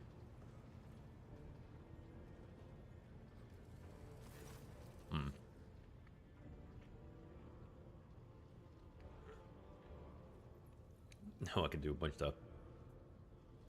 The thin, pale woman stands out amongst the rest of the crew. There's a thick bundle of cables coming out the back of her skull and disappearing under her ceremonial garment. And you see the grate of a quietly humming box where her mouth should be. The woman sees you and bows her head respectively in a respectful greeting. How may I serve you, Lord Captain? I know you are. Look at that. Let's do this. Connect me to the vessel's main channel. I wish to bolster the morale of my crew. The Voxmaster nods obediently and presses several switches on the device she is holding. It is done, Lord Captain. Continue. You address the crew with a rousing speech and hear your voice roll through the ship, reaching even the normally quiet corners of the vessel. When the broadcast ends, you hear distant shouts of approval. Your appearance is unique. You are a Voidborn, are you not? My appearance comes from my heritage, generation after generation of people who spent their entire lives in the depths of the Void Ship. Neither we nor our ancestors have ever left our home. But the same can be said about many denizens of the Imperium's million worlds. We are used to the silence of the cosmos and the voices of the ship. There are thousands of us, but we delve far from the Lord Captain's upper decks and remain unseen. We are the Voidborn. These are all pretty clear. The born in the void. How do the others on the ship treat you? We look, speak, and move differently from the inhabitants of the planetary worlds. Our way of life, traditions, and quirks frighten these people, just like the darkness of the cosmos. Many believe us to be the bringers of ill fortune, and alas, it is the Voidborn who get the blame for terrible warp phenomena during longer voyages. Vigdis hesitates before continuing. Several years ago, an unfortunate warp jump caused all the food on board to spoil. 15 days later, a hungry and furious crew nearly massacred everyone on the lower decks, blaming us for the misfortune and hoping to restock the larders with our flesh. I would have been killed during the mutiny had Idra Tlas not shown up in the right place at the right time. She came to my rescue, and the scoundrels' fear of her was even greater than their fear of the Voidborn. It looks like you are close friends with Adira. Webs of tiny wrinkles appear at the corner of Victus's eyes, the only hint that the Voxmaster is smiling. The Voidborn seldom make friends, especially among the captain's entourage. But you see, many consider Adira to be different. I am different too. We have spent plenty of time in each other's company, discussing regicide over a glass of Amasec.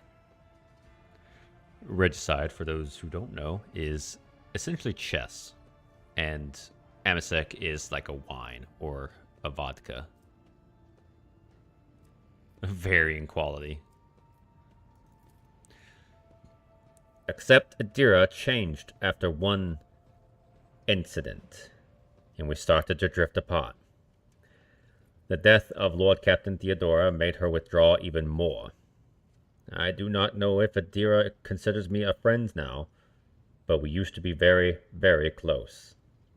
It is good that I can still look after her in my own way. Perception test succeeded. Interpreting the Vox Master's emotion based on half a face and a Vox modulated voice is no easy task, but you managed to catch it in the undercurrent of Victus's word. The Vox Master is not merely saddened by the rift between Adira, she is devastated by it. Have you ever left the ship? Oh, I did once, and it was dreadful. It felt like the massive blue dome overhead would shatter at any moment and fall, and my bones would be crushed by the gravity. Victus twitches her shoulders, trying to ward off the flood of memories. The ship is my home, Lord Captain, and I would not trade it even for the bounty of 100 worlds. That's really all I need to know. I see. Let us return to business. As you wish, Lord Captain. Let the serve. All right.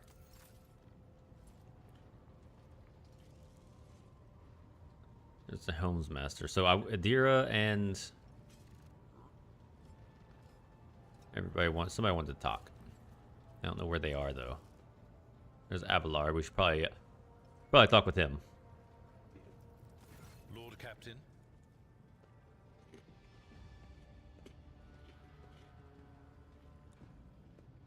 Take a drink real quick.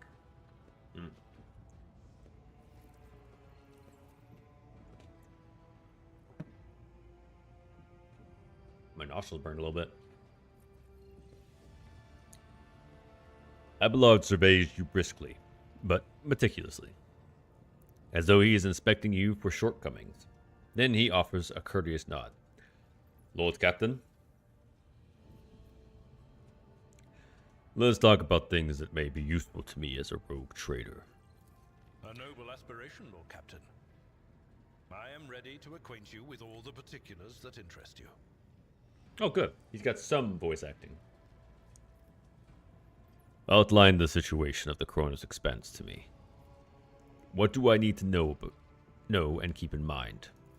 This is a topic for an official briefing, not a casual conversation. But I will try to answer succinctly. And if you permit, in my own words. The Cronus Expanse is considerably removed from the heart of the Imperium. This means that local warp routes become useless within months. Established pathways are regularly subject to attacks from all kinds of rabble. And in the only major port, the Imperium's frigates find themselves moored alongside pirate vessels.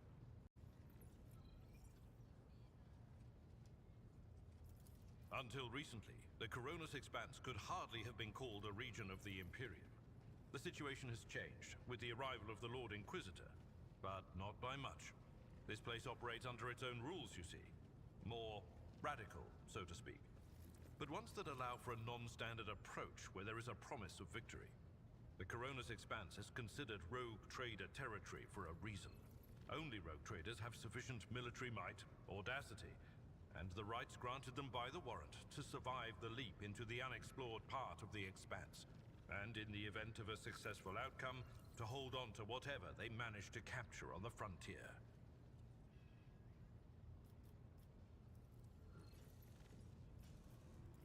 In the first instance, you should treat official representatives of the Imperium with respect. The Expanse may be on the fringes, but it still numbers among the territories of the Golden Throne. The arrival of the Lord Inquisitor has turned the Cronus Expanse into a less wild and uncontrolled region, to the regret of some individuals who had grown inured to the local lawlessness. Rogue traders such as yourself are also servants of the Imperium. They have been accorded special rights and powers. They wield immense authority within their territory, and they enjoy absolute respect in other parts of the Expanse. The most powerful of them are Caligos Winterscale and Incendia Bastal Chorda. Tread carefully when dealing with either of them. If we are to speak of unclaimed territory, which is what Footfall is, among the scum that dwells on that handful of asteroids, there are 3 factions that wield considerable influence in the sector. The first is the Kazbalaka mission, organized crime in its most primitive form. It holds sway over the Liege of Footfall and has links to rogue trader Winterscale.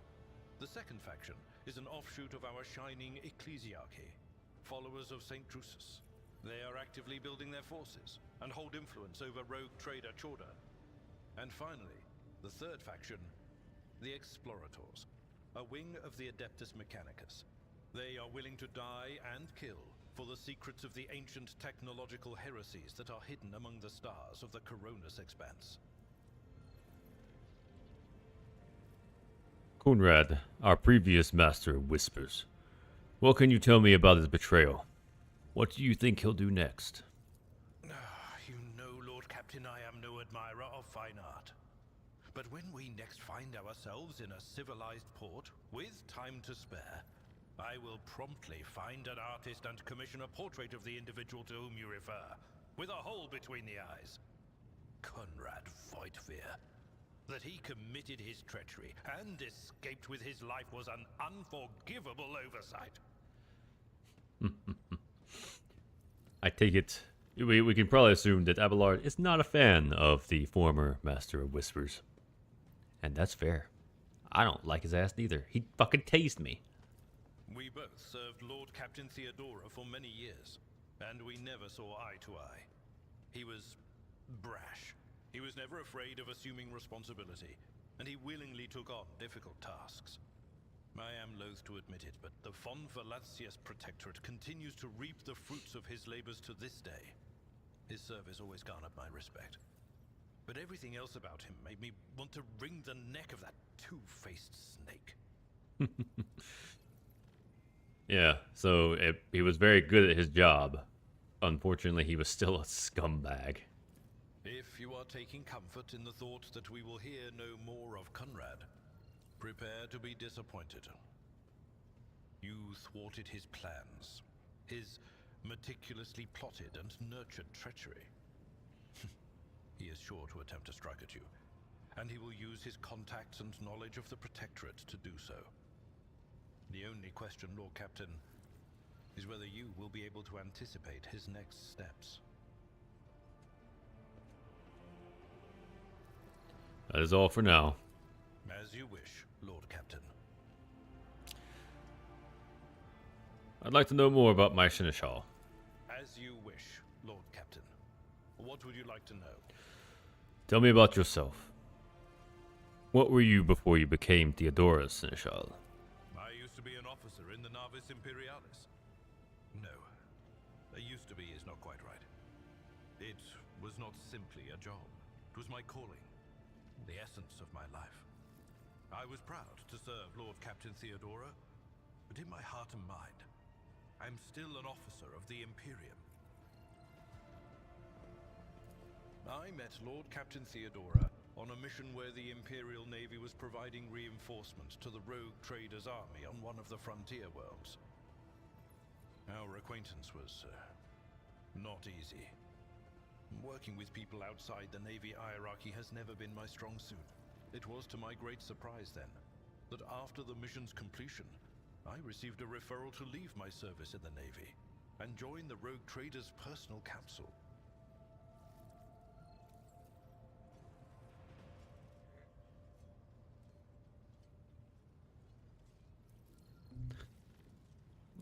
Must mean that his skills were very noticeable if he was recruited by the rogue trader. It was a difficult choice for me. But I saw in the offer a chance to serve the interests of humanity even more effectively than in the Navis Imperialis. You do not need me to tell you just how remarkable a person Lord Captain Theodora was. I recognized her at once as a true leader and formidable creative force. One who had built a protectorate amidst the dangers and wildness of the Expanse. Sorry, I'm adjusting my screens. They're a little low. Leaving the Imperial Navy is far from easy. Why were you permitted to quit your post? You could say there was no one among the naval command who was willing to impede the wishes of the rogue trader. To do so would be to risk their own position. and their relationship with Theodora. Well, the Lord Captain possessed certain contacts in the Imperial Navy. Contacts which she used to request help during the conflict on the border world. And which enabled her to make me an offer that resulted in my joining her retinue. The Navis Imperialis is an ancient institution with its own mandates and muster lists. On occasion, in the heat of an official briefing, or an informal discussion, I violated those rules, determined to press my point. It is challenging to choose the words to accurately express my opinion on a situation or the actions of others that do not sound overly scathing or confrontational. Many in command were inclined to view my manner of speaking as unbefitting a person of my rank.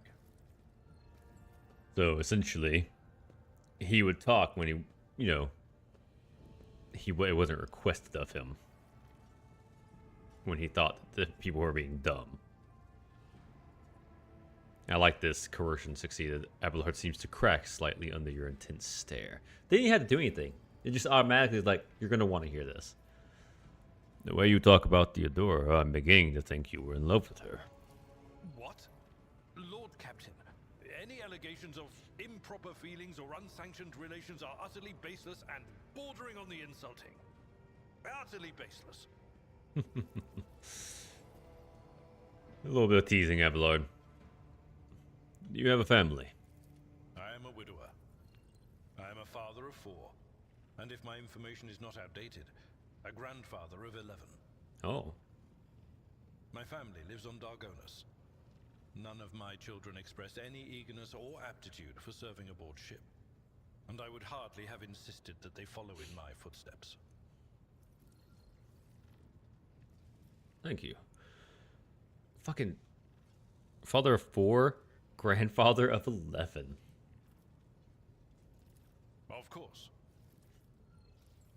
I don't think he will. Let's go ahead and say it. You may call me by my first name if you wish. I thank you for the honor, but I must decline. As a former military officer, I believe in the importance of order in all things, including the chain of command. You are the Lord Captain, my direct superior. I am not prepared to address you in any way other than as regulation dictates. Very respectful. I must take my leave. Until next time, Seneschal. Lord Captain. Alright, let's gander around. Bridge Technomats. This is what I was doing to my PC to make sure my mic worked before I started streaming. Swinging the incense. That'll take me to my quarters. Where are...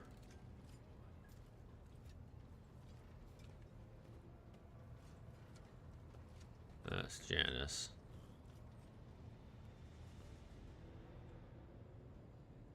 Where are the ladies at?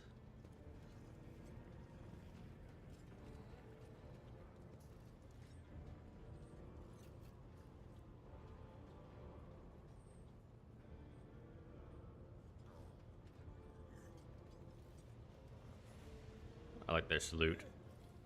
They all salute and they're just like, oh, Captain. Captain?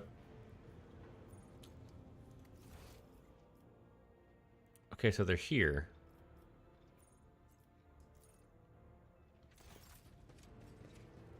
Oh, there she is.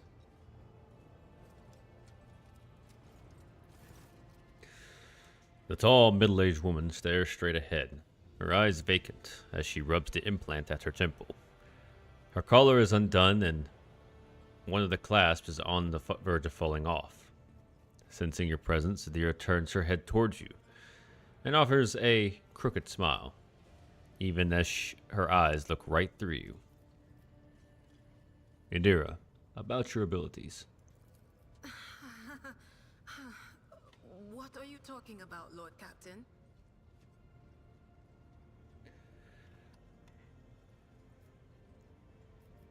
You are a Psyker. Psykers are only granted the right to live in the Emperor's blessing. Have you ever been to Terra? Look, Lady Theodora couldn't care less if some eggheads measured my brains or not. It's not about the seal on your forehead, get it? It's about what's in your gut. If it's rotten or not. My gut's stronger than the adamantine on this here ship. And my implants are better than the ones they put in you on your Terra. If they weren't, I wouldn't have lived as long as I have.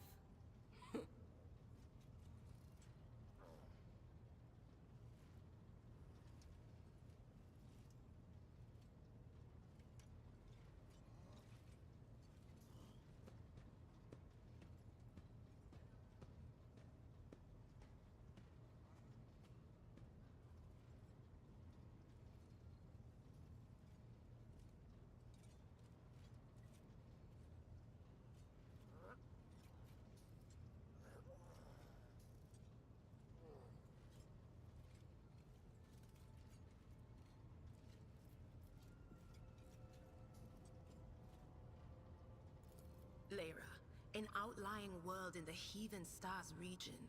In the Coronis Expanse, the deeper you go, the less visible the Astronomicon gets, and the less people know about the Imperium. The arrival of a rogue trader is the best thing that can happen to a world like that. The very best. It's an out-of-the-way planetoid between two faint stars. On Lyra, a dozen local tyrants fight over 5 measly continents. But they use everything they can to win, from poison to psychers. I haven't been there in many years, but there's nothing for me to miss. Trust me. But here on the ship is a different story altogether. I saw more wonders in my first year serving Lady von Valancius than I'd seen in my whole life on Lyra. Like my first journey through the warp, I was in bed for 3 days. I felt like supernovas were exploding in my head. I only found out later that I'd gotten off easy. Just through the bulkhead, in the bay next to mine, a whole team turned into... Look at me rambling on, Lord Captain. Pay no attention.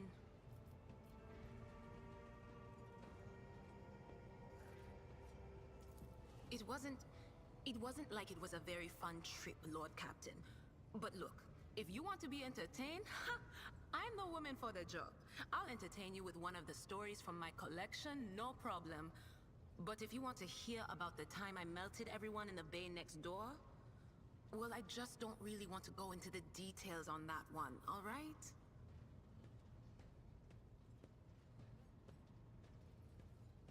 Well, I didn't know that you were the one that did that. I've been fucking muted for a while, I feel like. I don't know when I stopped talking, but... yeah, I didn't know it was her that melted the people. So we will drop it. What did you do before you came to be on the ship? Oh, I embroidered wall hangings in honor of our national heroes.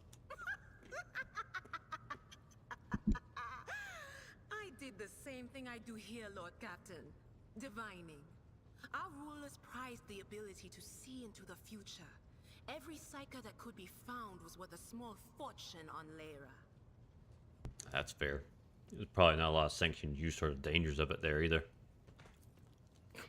There's no such thing as a peaceful life on Lyra. People like me were especially sought after.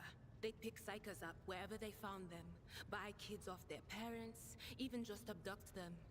Take me for instance. I got taken from my street gang. The older kids sold me when they noticed there was something off about me. The ruling dynasties had schools where they trained us and beat us black and blue. And then they packed us off to serve. Some of us held on for a long time, but others didn't last. Not everyone's as smart and talented as me, you know. Some people crossed the line and were out of commission before their time.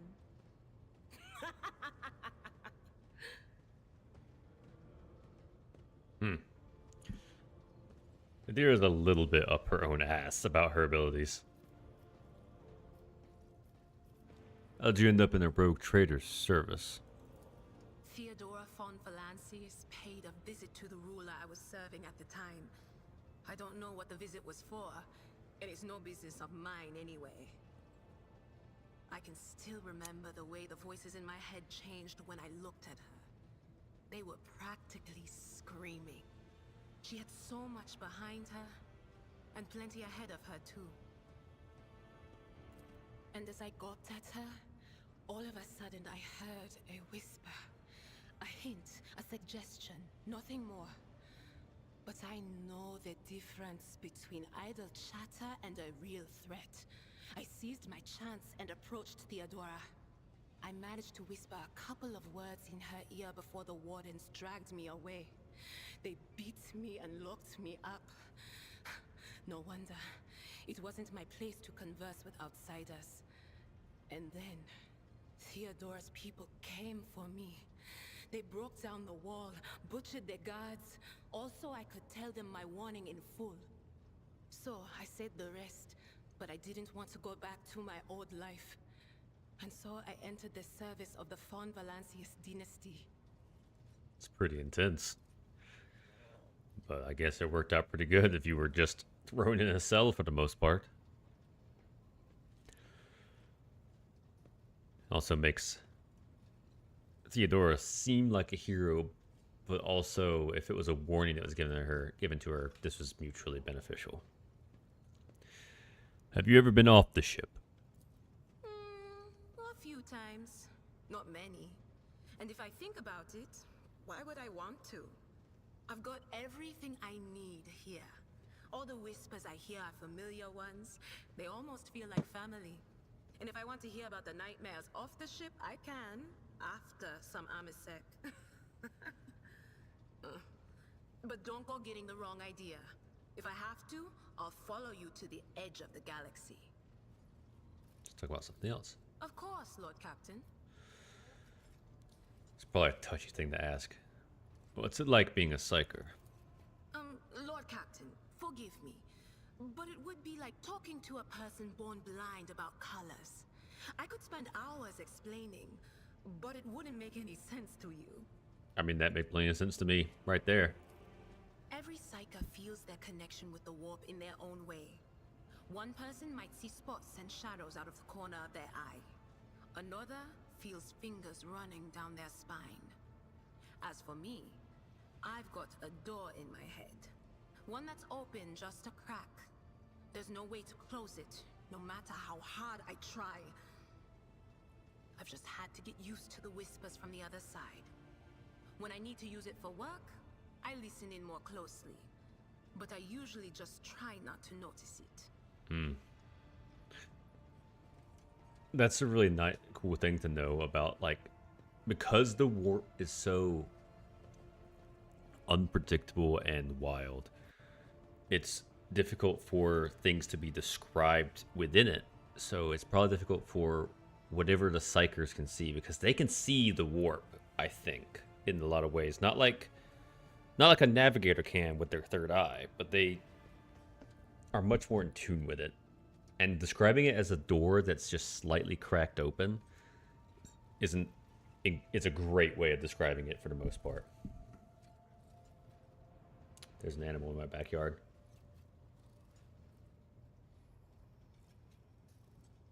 At 6 p.m. That was me. Okay. But it's really cool because, like, I'm wondering what level psyker she is, because there are levels of psychers. Let me psyker levels. What does it say here, actually?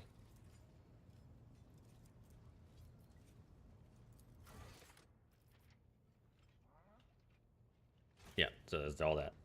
There is a chart. So there's so many names for it as well. To where, like, your basic kind of guardsman is a Ro or Phi that are just like, they don't have any psychic potential. That's most people in the Imperium.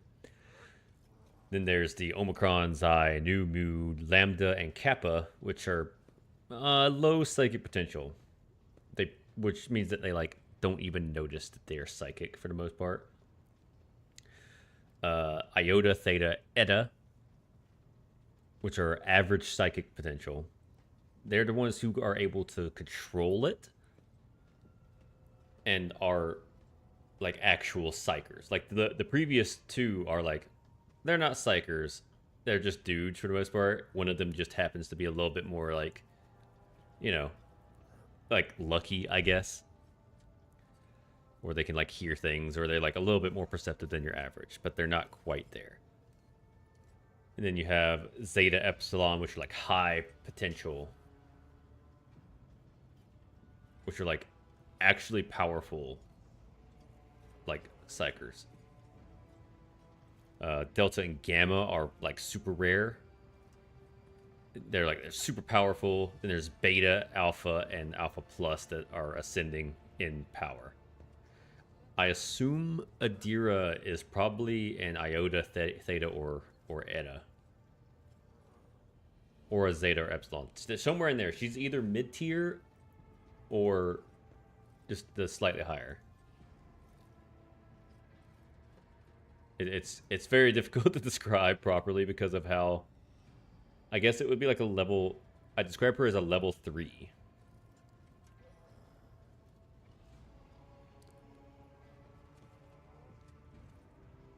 Just Row and stuff are just normal people. It's very, very strange to describe it.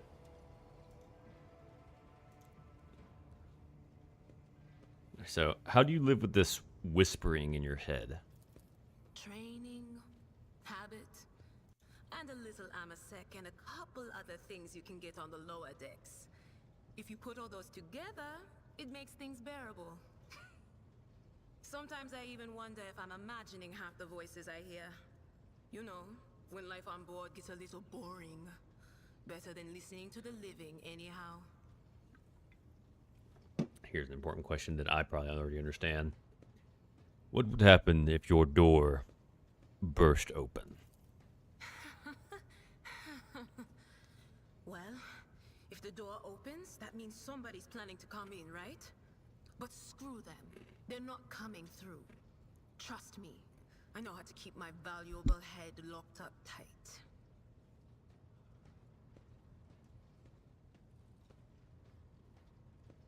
She says that, but the door is still cracked open. Aren't you afraid of losing control? Only losers who are afraid of their own gift lose control. Or idiots who never figure out what they are before it's too late. Or little kids who want to play around with their shiny new toy. If you don't know the limits of your abilities, or you're always bouncing around in your own head, that's a recipe for disaster. That's a little bit too overconfident of you, Adira. Especially after I saw you mumbling around in the halls most of the time. Can you see my future? All right. That's what I'm here for, after all. So, I'm just going to lean on that door in my head a little more, prick up my ears, and listen to what the warp's got to say about you. If you'll allow it, I can listen right now. Go ahead. All right. Let's hear what they're whispering about you. Adira laughs, rubs her hands together, and suddenly freezes, with a vacant smile on her face, her head slightly tilted. You feel goosebumps appear on your skin, and your collar begins to waver ever so slightly, as if moved by a breeze from a half-open door. Seek not on firm ground, but in a golden hall suspended in the void. There waits a child without kin, but with a name blind to truth. She draws the brush across the canvas and does not notice that her palette is full not of paint, but of blood. And with each smear, this well does not deplete, but fills and fills up to the brim. One thing is clear. When this vessel overflows, none will remain unstained. Seek not on firm ground, but in golden hall suspended in the void. I assume that means a ship. So a void, yeah, definitely a void ship, and not on a planet. Child without kin. Name blind to truth.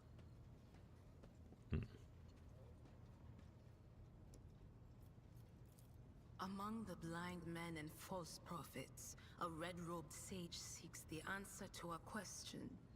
He does not know that it is not the answer he must seek, but the question that will draw everything into focus. Will you help him, rogue trader? But mark that sometimes ignorance is sweeter than oblivion. So she's definitely talking about a Mechanicus member there.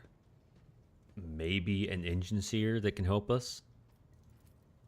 A chained hound chases after glimmers of the aurora, but sparks in the scent of oil confound his nose. The chain trails after him. What will happen if you pick it up? Will you become his master, or merely another beast in the pack of his true lord? Hound chases the glimmers of an aura.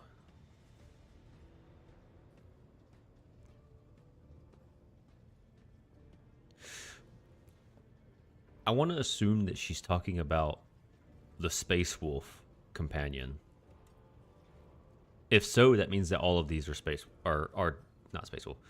All of these are talking about companions we might have. So that means we'll get a Mechanics companion, which might be also the engine seer that we're looking for. I don't know what the first one is, though. The glow of dawn bursts forth from its prison. Dungeon walls cannot contain the dark essence wallowing in the dust. A naive cub pushes his nose into a familiar hand, one that holds death in twisted glass. Cherish it or cast it off as a burden. The sword of change has already been raised. What is one more life to it? Naive cub. I wonder if she's talking about the glass that we found in the office. I'm sorry, Lord Captain. The voices are going wild. I can't make out a thing. I'll try to rein them in somehow, but for now... So she just did that, so it's not good. Did you know Theodora von Valancius well? None of the officers knew the Lord Captain well. Not even Abelard, and she was always closer to him than anyone else. She told me from the off if I ever listened to anything in the warp about her without her permission, I'd be going out through the airlock. I'm not an idiot, so I never stuck my nose where it didn't belong. Only when I was asked. It's hard to wrap my head around the fact that she's gone. Lady von Valancius gave me everything I have. She opened the stars to me and the paths between them. I still think I can hear her voice. Let's get on to the subject of their relationship with Argenta. Things are strained between you and Argenta. Is that right? The little sister is afflicted with her own set of voices. Ones that whisper to her about corruption and heresy. The silly girl doesn't realize that if she wants to find the source, she needs to start by looking in her own head. Let's take my leave. Of course. Always at your service. Whenever you need me. Alright, let's check the map.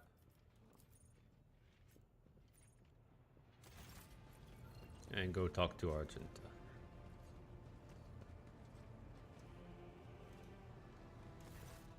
Rogue trader. Sister Argenta looks tired. There are dark circles under her eyes. Her hair is somewhat disheveled. And she moves like she's a little on edge. You said you had a personal request for me? I indeed have a request, Rogue trader.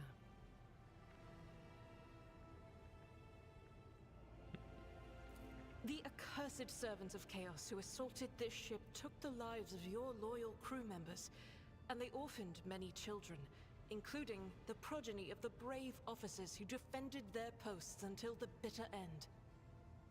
I don't know what customary practices there are for cases like this in von Valancius territory, but in the world I'm familiar with, the children of such brave souls could expect to receive Some special consideration? Perhaps the rogue trader could meet with the orphans? Hmm.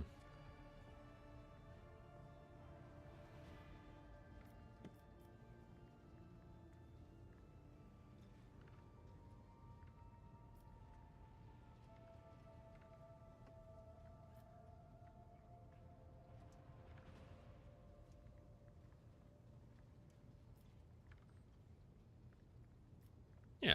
I mean, sure. I will meet with them. No formalities needed.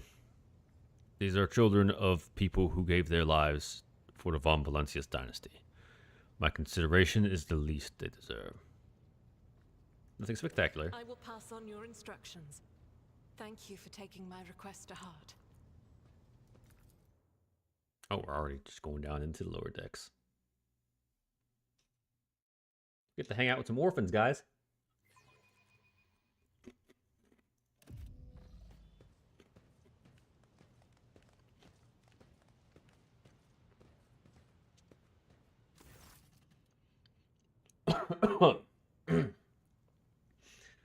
A motley group of adolescents do not take their eyes off you, gazing at you as if you were a creature straight from a fairy tale. Oh boy.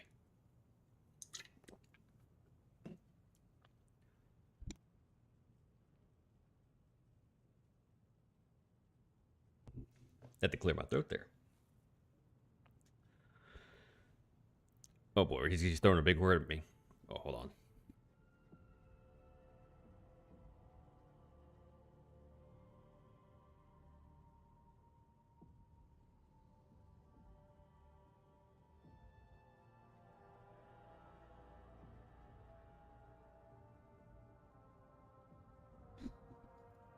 My throat's getting a little scratchy. Oh, what is this word? Indefatigable.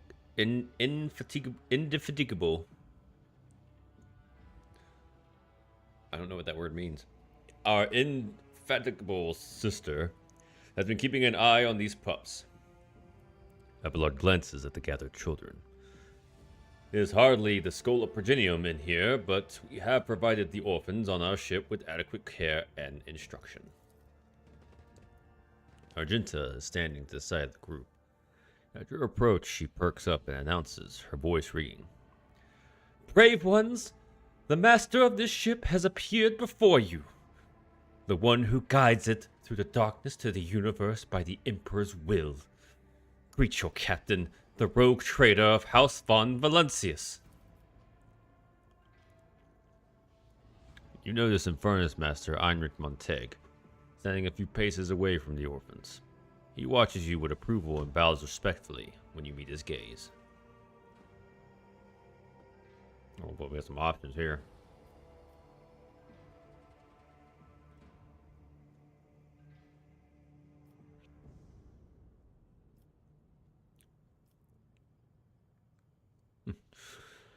Infernus Master, do you serve as a teacher in your spare time? Not at all, your lordship. I'm just looking out for them. It's the Infernus way to help folks in trouble. It's our job, after all. So we chip in rations here and there to make sure nobody gives them a hard time. We take the older ones into the clan's care if they want. Men in the guild are not our family by blood, but by circumstance.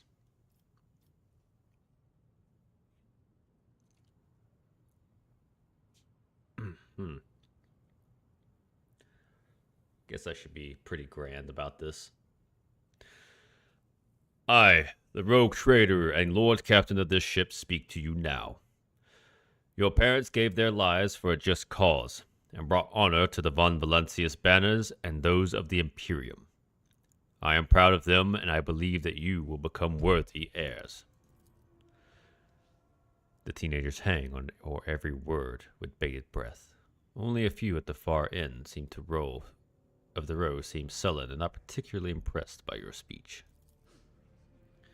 One of the scowling visitors, with a thin scar across his face, tosses his head back and says bitterly, So what? Why should we care?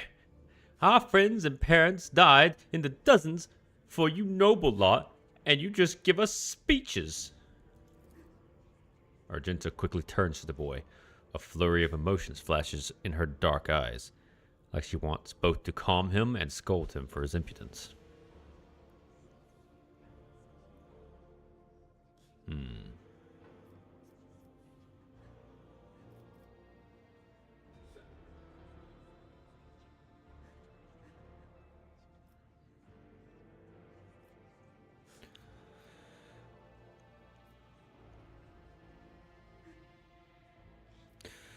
If you have things to say, then say them without fear.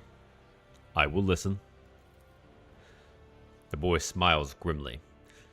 Doesn't matter what we say. It won't bring our parents back, and it won't change our fates either. We'll keep slaving away on this ship until we drop and die like our folks, or worse.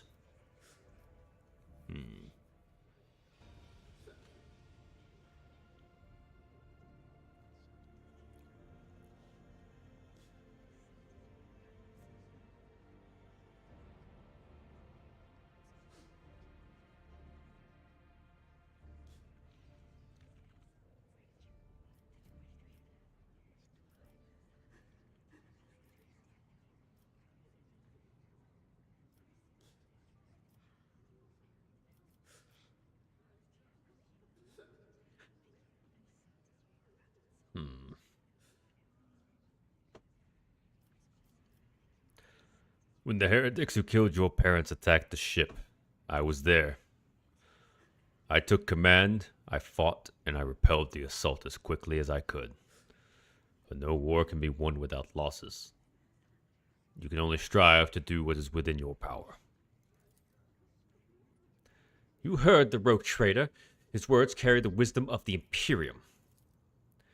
It's hard to say whether or not your words have left an impression on the boy, but he nods slowly. Then he catches himself and gives you an awkward bow. Abelard gives a sign. The servants immediately emerge, carrying packaged treats, with Von Valancius emblazoned on the wrappers. It appears that the Seneschal came prepared for any contingency.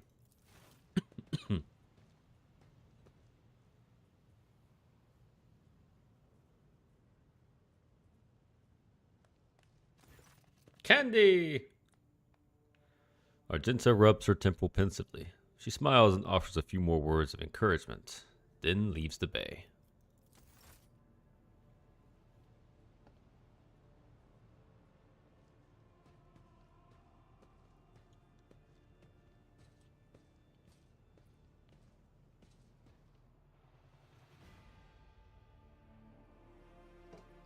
Well, that went well.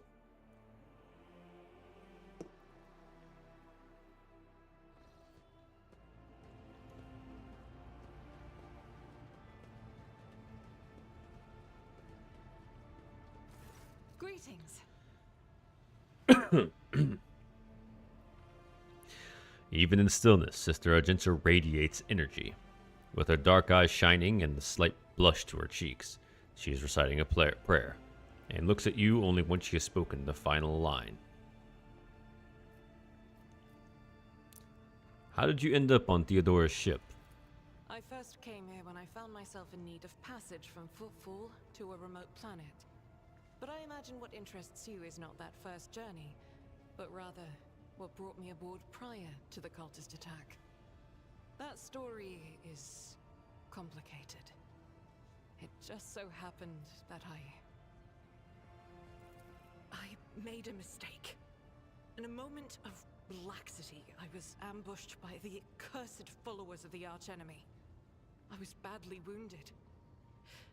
Lady Theodora came to my aid and brought me aboard her ship, where crew attended to me in my weakened state.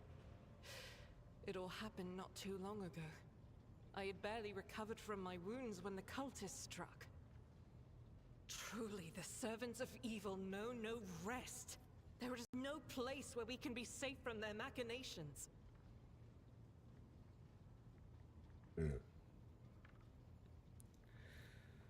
What happened to the people who wounded you? Did Theodora's men eliminate them? Sadly, they did not. Lady Theodora was in a hurry and chose not to stay on the planet.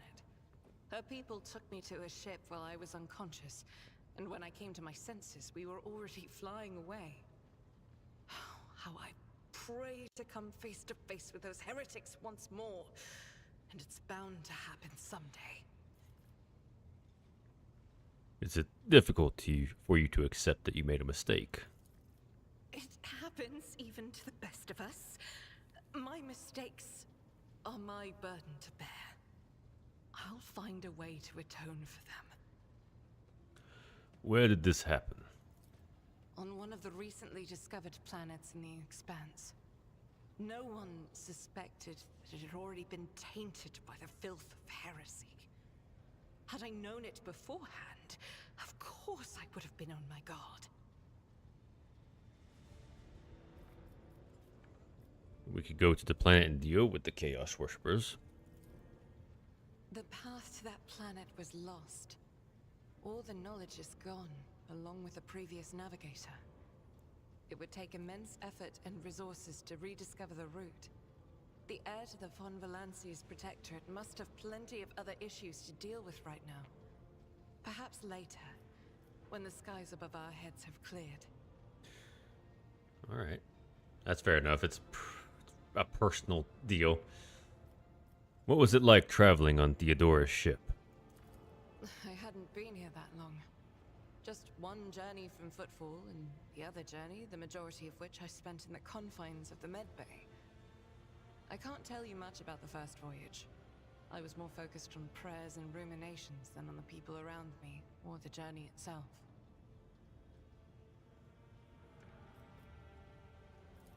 During the last journey, Seneschal Viserion stood out for me. He came by several times to ask about my health. He's an honorable man and a loyal servant of the Imperium. I think he is as meticulous in his inspections of the logistic systems as he is in his inquiries about the health of the occasional sister of battle aboard the ship. But not all of Theodora's people have earned my trust. You know who I'm talking about. There is no place for Adira Tlas among the God Emperor's faithful. I'm surprised she wasn't in league with the cultists. And I'm equally surprised by how deep heresy and treason run in this place. I'm glad we all made it through that dark hour. May the day that follows be bright. Have any more questions? As you wish. Tell me about yourself. About me? I am the Emperor's daughter and his servant. What else is there to tell about me? What is it that's keeping you in my retinue? The ship was targeted by heretics, which means that my presence here and the assistance I provide to you are my sacred duty. Sooner or later, I will likely have to return to Footfall to protect its reliquary. But for now, I wish to remain a part of the Rogue Trader's crew.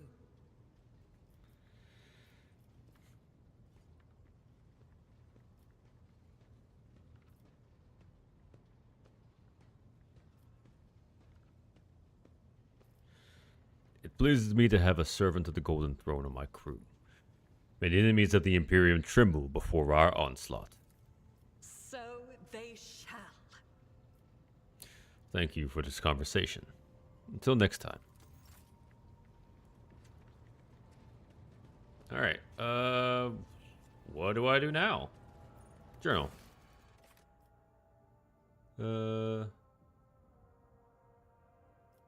Okay, we did that one because it's got a check mark. Somewhere in the system, and we need a navigator, and that, and we need just people. Yeah. Present planetoid in the Rykard system. Do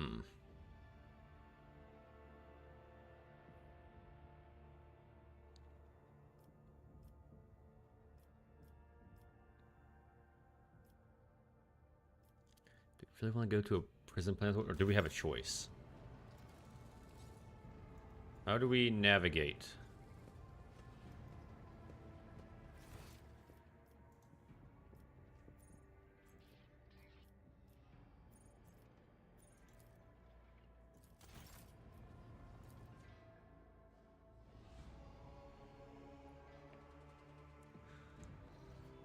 Ah, here we are.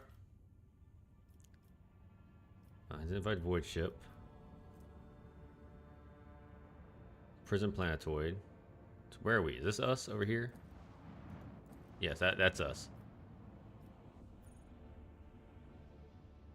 So that's what's closest to us right now.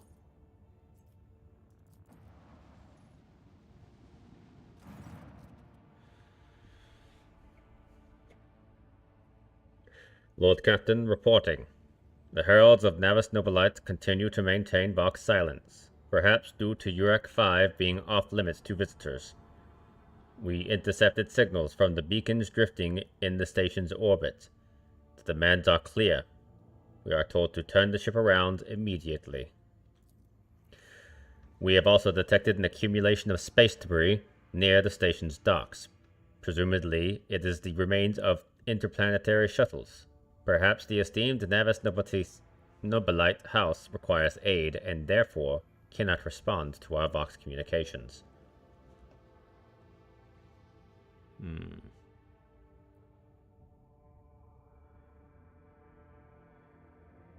Order the Auger crew to scan the station.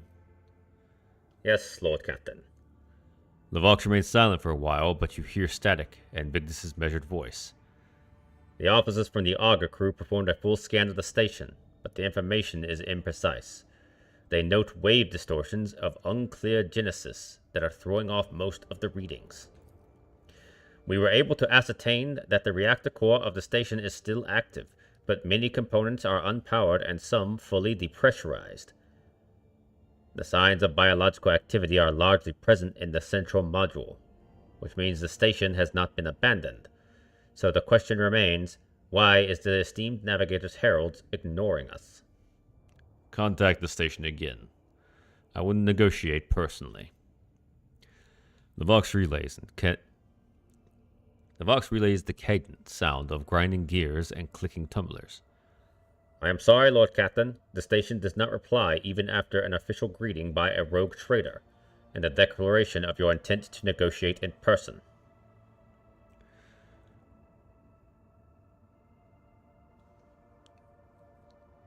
So our options are to turn back and be an ass, not enter without official approval, or order the crew commence docking with the station. Something's up, so we're gonna do what we want. Order the crew to commence docking with the station. Affirmative, Lord Captain. We do not know what is happening at the station, so you will have to look for the esteemed Navigator's blind.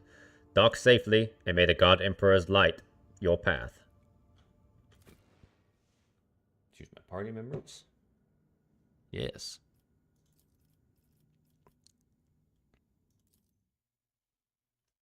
I don't know how many party members I can have at once.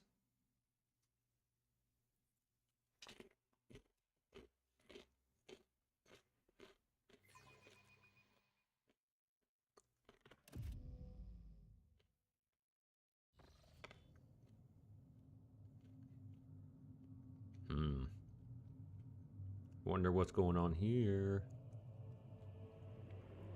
Pathetic worm. You dare to argue with your master? It was not you whom I swore to serve within these walls. My lips are sealed. Confess. What was the old man's last command? What are you planning? Give up, Keeper. You have lost this battle. Again. We're getting nowhere with these ones, sir. Permission to execute them.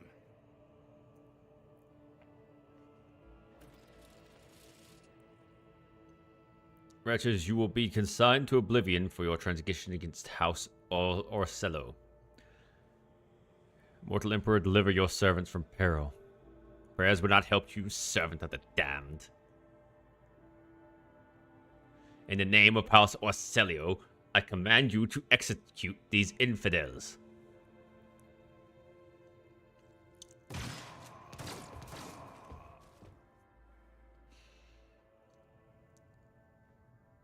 Not a step further. Master, we have some strange guests on the station. Who you calling strange? I'm a rogue motherfucking traitor. A tall man stops you with a gesture when you approach. blood is trickling down the pearly scales of his weary face. And not just his own blood. 2 jet-black, unblinking eyes are watching your every move. And the third one, the mark of a navigator's fate, is menacingly pulsing behind the lower lid in the middle of his forehead. Step back, or I will unleash the horrors of the Sea of Souls upon you. Emperor, be my witness.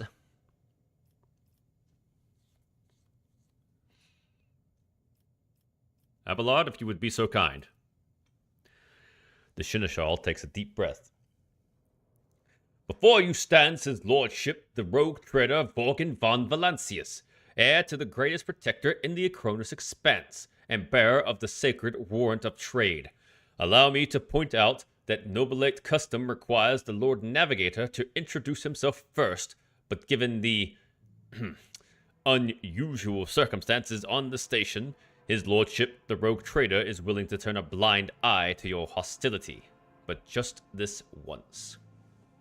Thank you, Blood. In this case, I shall turn a blind eye to your unceremonious invasion. But just this once. There is a dangerous glint in the man's dark, shrouded eyes. Very well. Allow me to introduce myself. Before you stands Felix Christoph August, keeper of this place. So, you did not arrive to offer support to the traitors. This is great news. Having said that, you must understand that Urac 5 is the holy sanctum of House Orselio, and the path to it is only revealed to a select few. It pains me to say that you are not on the guest list.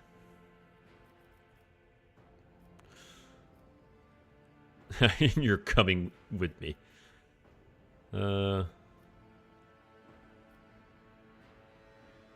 What's happening on the station? Where did all the corpses come from? Betrayal! A most banal thing in the life of the nobilite. Don't you think? I was stabbed in the back by my closest friend, Theobald Orselio, the second keeper of Urac 5, and my mentor. On his instructions, my own people sabotaged the generators, blew up the shuttles, and brutally massacred the loyal servants of my mistress. Most unforgivably, they dared to take her prisoner. Greedy scum. I swear, by the throne's light, their souls will perish in the darkness of the void.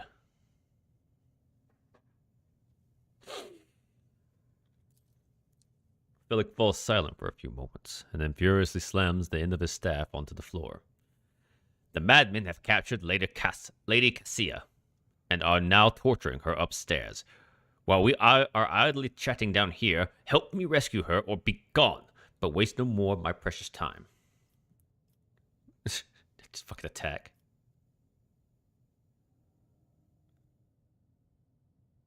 I don't care about your mistress. I'm looking for a navigator. What kind of help are you talking about? I would never ask you for such a favor under different circumstances, and yet...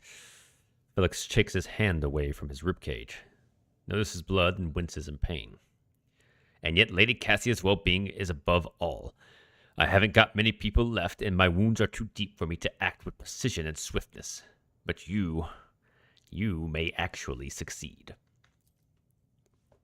In order to ascend to the mistress's chambers, you will need to remake a holy relic sanctified with the blood of Lady Orselio herself.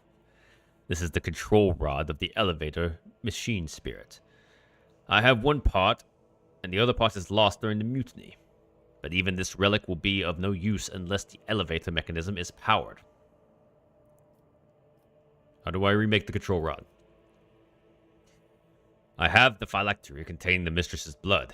It needs to be taken to the laboratory, which is located behind one of the reliquary doors. The most ancient of sacred mechanisms will help to rebuild the rod. The tech priest ceaselessly performed the rites of appeasement so that the machine spirit would serve the house in its time of need. The fateful hour is now upon us. So how am I supposed to power the elevator? The station's main cogitator is situated in the guard room. Just enter the correct command sequence and the sacred mechanisms will do the rest. If it's so simple, why don't you do it yourself? I never said the feat would be easy to accomplish. The path to the laboratory in the guard room is blocked by the very same madmen who took over the station. They will not negotiate and are not afraid of dispensing the Navis Nobilitae. Displeasing the Navis Nobilitae, or incurring the Emperor's wrath. They bow only to brute strength, something which I currently happen to lack. Why should I help you? You came to the station for a reason. House Rosello will not be able to help you until the current crisis is resolved. But if you aid us now, I will promise we will reach an agreement that you will find satisfying, be it riches, influence, or the powers of our navigators. I guess that makes sense. So what have you decided, Descendant of von Valancius line? Yes, Jump, my mic works now. I don't know what happened. I played around in the settings, and at some point it just decided to start working again. So I get to put my whole ass into these voice lines again. That was annoying. And that's why I'm streaming again today, to kind of get some extra stuff out. Not also because I'm kind of snowed in and can't get to work, so I have to do something to keep myself sane. Let's see.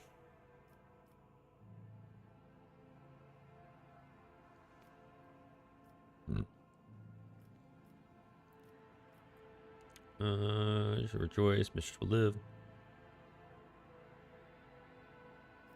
Like, I could just, like, take him. Alright, well. The woes of your house upset the balance of power in this part of the galaxy. I will help you, if not for the sake of profit, but for the good of the Imperium. Philip nods curtly. You should hurry then. We shall stay here and hold the line and lick our wounds. Good luck, rogue trader, and may the Emperor's light be with you. Also, how are you doing today, Jump? I hope you're having a nice Monday. Let's see, is there anything around? The premonition runs true. Courses are mauled by force far beyond the moral capacity. The faces are twisted in pain. I said the faces are twisted in pain, and the hands are fused with improvised weapons, tools, scissors, and cutlery. It's weird. Oh, you're at work right now. That's where I usually watch my live streams. Oh, a key. Neat. I need to go and fix Argenta's head. She looks goofy with her golden helmet. There you go. Much better. So we got this. Athletics to jump it. What other things have we got going? Can't go that way. Okay. Or we could just leave. Is there money to be made? White. Bright, pure color. And it's all riddled with horrible veins that carry the poison of fear and pain throughout its body. Who are you? Why are you crying? Fuck are you talking about? Is talking about the enemies of humanity who set upon this abode of noble navigators, then our weapons will soon dispel their wicked misery. Okay. Just as I planned. Jumping. Nothing escapes my sight. Oh.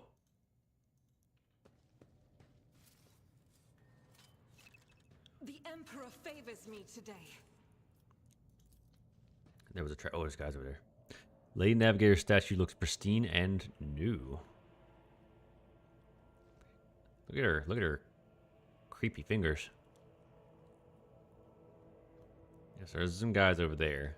They're in a pretty fortified position over there.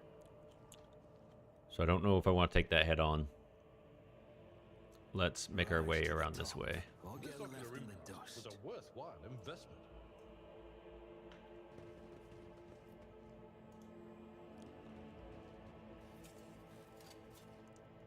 I better myself through my service. There's more down there. So yeah, we want to make our way, skirt around a little bit.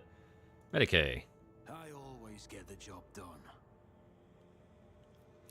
Where souls took their own lives by slicing their guts wide open. That's unfortunate.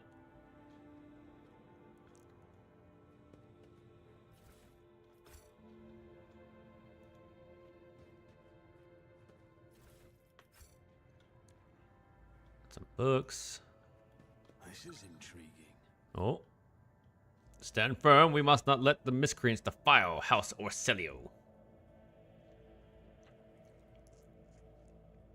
Yeah, they got a pretty fortified position up there. Fire at will for House Orselio. Guess we're in combat. Oh, just...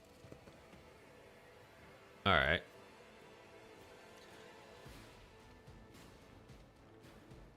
We've only got half cover up here.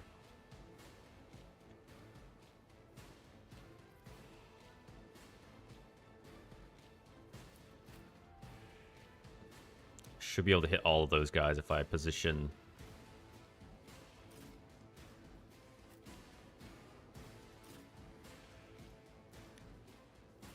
Try and get Abelard as close as we can. And dump her right there. Let's go. Oh, good. She's first. Will do. Debuff that guy. But of course. I wonder, can you hit him? Zap! What an unfortunate turn of fate. It's one enemy down.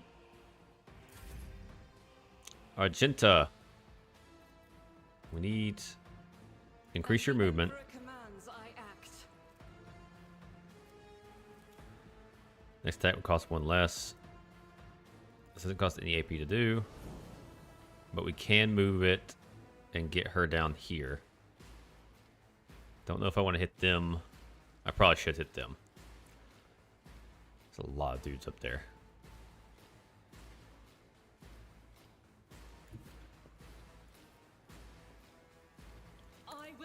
And then we're just gonna blast all of them up. I got some hits there. Awesome. Oh, do it again. Actually.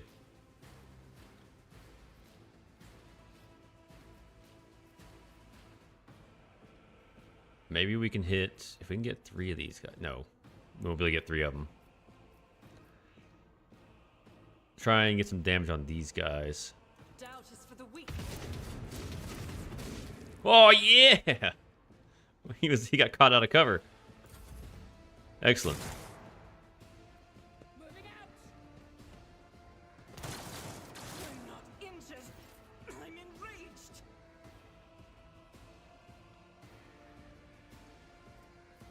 She in range? No. It's as good as done. See if I can get this guy. Nope, can't.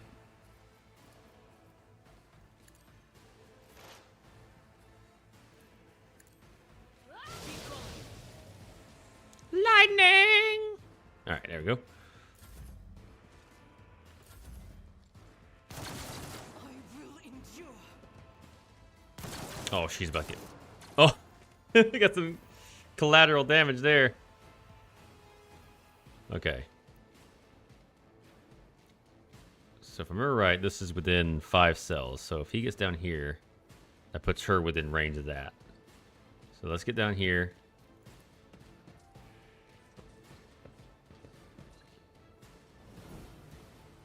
It will be done. And then rush over to cover. I'm going to need to maneuver myself down there as well.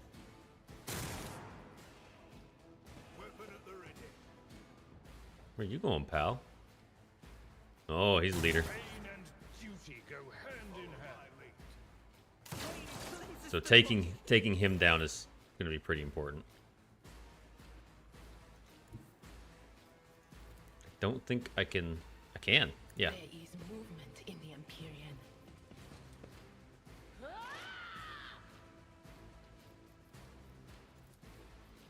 Anything else?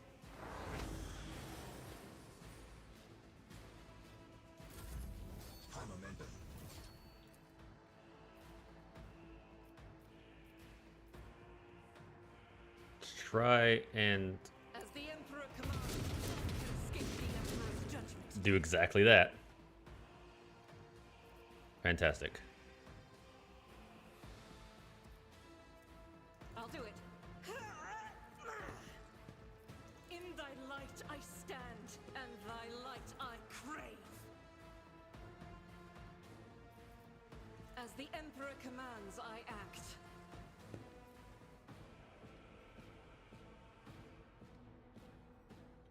I don't need to move her. I'm just gonna try and hit him. Without deed. I'll do it. As the Emperor commands, I act. Because the sooner I can take him down, the less effective the whole group will be. Head off the snake and all that. And one last hit.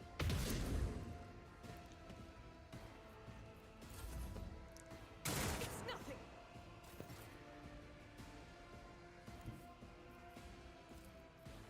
I'll see to it personally. She should be nice and sufficiently buffed up. Who, if not me? Doubt is for the weak. Strife Yes. is a prayer.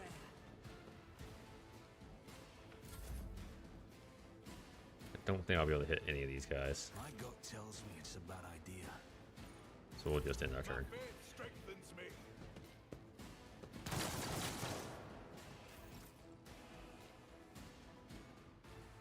Go, Abelard!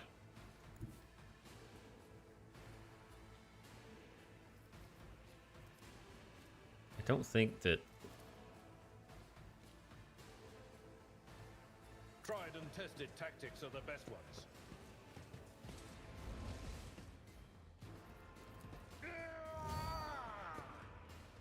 You won't be able to hit him. And it takes too many action points for me to shoot. So that's all he's got.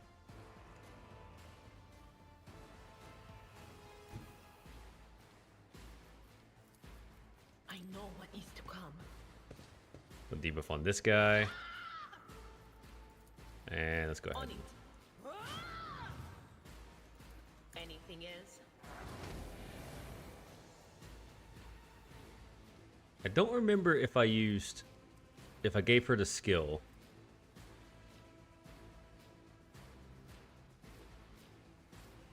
Okay, so this guy's all nice and scuffed up.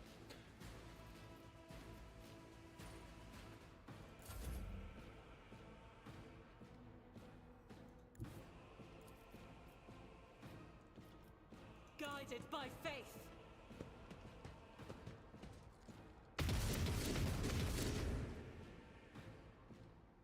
Yeah, that's about what I expected. Stay vigilant. Just a minor Dodging bullets.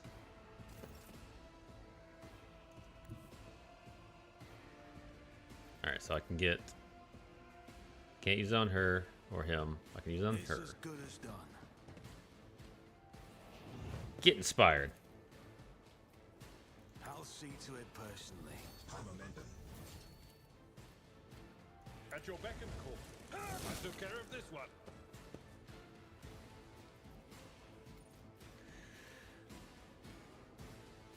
Can you get him? No matter the cost.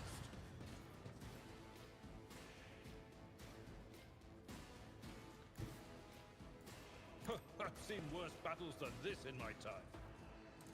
One fewer target. I think we handled that mighty well. I got this strategy thing down pat. What do we got?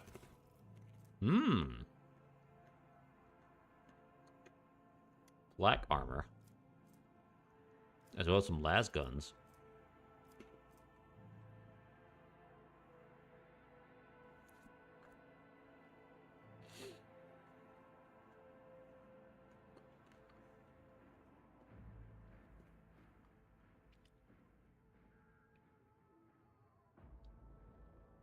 I don't know if we want to equip that on anyone.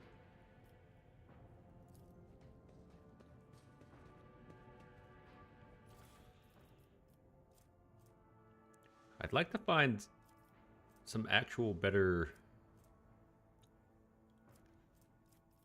or weaponry.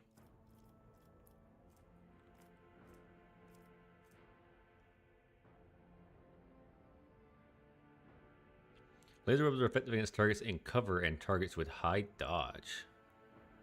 That's actually good to know. Does that mean ballistic weapons have over penetration? Okay, so we will want laser weapons for like anyone in cover. I'm restless. I don't think we're gonna get a whole lot of For use. profit and a taste for adventure. Success is the only outcome I accept. We're stealing books from the library at this point. Data crypt.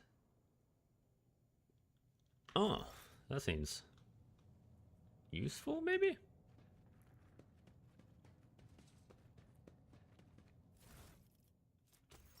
A lot of pistols and flak. We didn't search the sky. There's something up here. You take a flesh sample.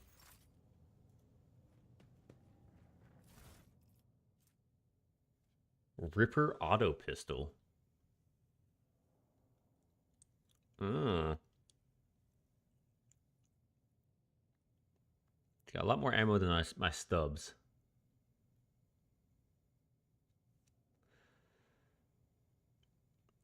It might also be better than my lightweight stub. My well, not my not well maintained stub. Because if I have it in my offhand, then it's not very good range. That's okay. I'll have more ammo in it. Yeah, that'll be good. I've got some grenades. Yeah, I know. Meteorite chunk.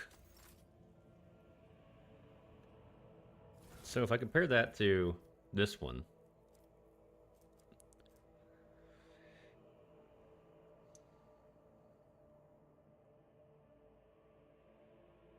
Its penetration isn't as good, but its damage is also bad.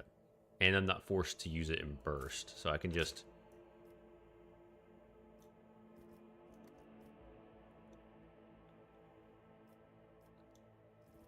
It's meant to be used in rapid fire, so I can use this one to pop my own guys, because it's like 5 damage.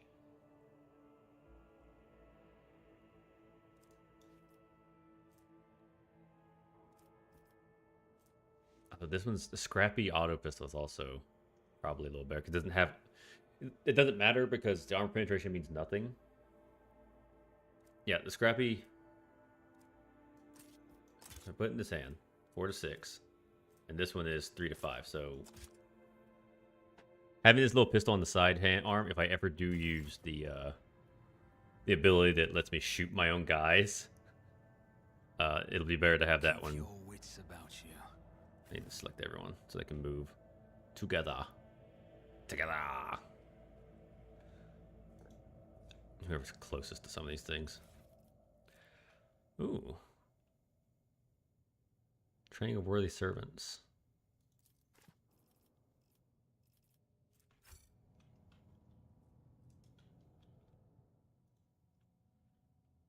Oh, didn't mean to do that.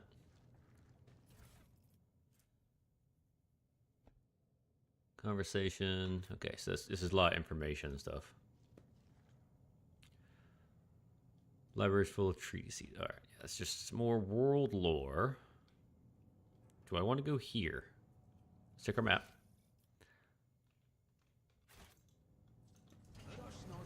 Over there. Aha, there's a trap. Never doubt me.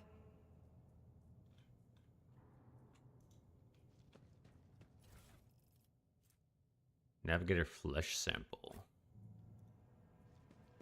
The crew continues to mourn Lady Theodora. I fear it may affect the performance of their duties in service of the Lord Captain. In his service, will they find strength and fortitude?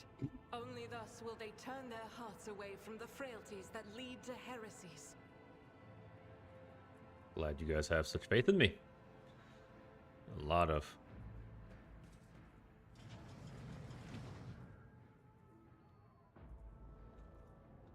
This could be an opportunity. I always keep my options open. No, no, no! Oh, you dumb bastards.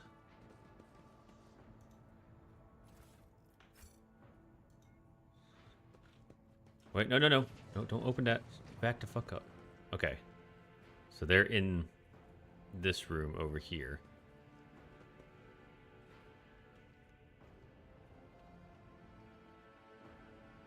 So let's go over here.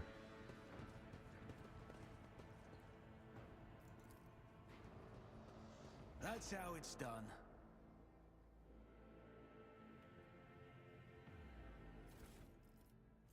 Oh, Mars pattern sword. That's what I'm looking for. And some silk gloves. Even more of what I'm looking for. Let's put those on. Those are what they look like.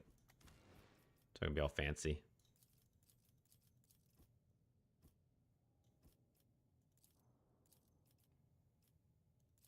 It's the same thing, just different colored. He's injured. We need to fix that. And we got this sword. Do I want to have that, or should I give it to Abelard? Abelard got a chain sword. I think he's fine. No, this is better. I'm not using my sword. Though it deals a lot more critical damage. This one deals a lot more just damage in general. I don't know. Maybe... Pretty wicked looking sword, I'll give it that. Maybe I'll take the chainsword now.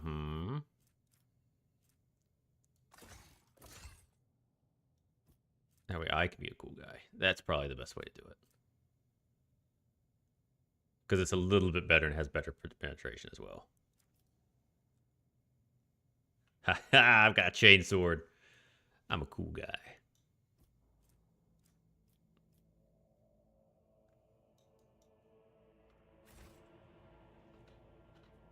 And then I've got these gloves that I'll put on her. She's the closest one to have that kind of skill. Sins hidden in the heart turn. Oh, careful now. Blessed be the road that we take. Is there money to be made? There's that door. And there's guys over there.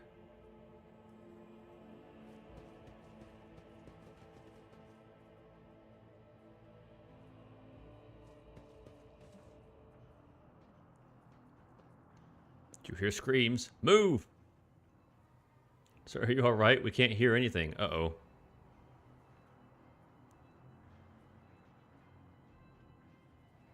He's going a little bit cray-cray. Now I see you're in league with them. Is this an insurrection? Yes, indeed. Death to the traitors! He's going crazy, y'all. What are you doing? Get a hold of yourself, sir.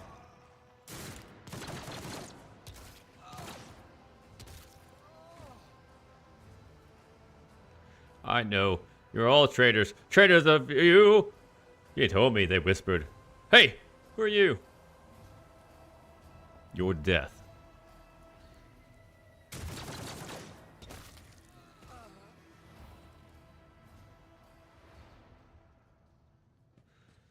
Well, that was uneventful. I don't know if I should put this armor on anyone.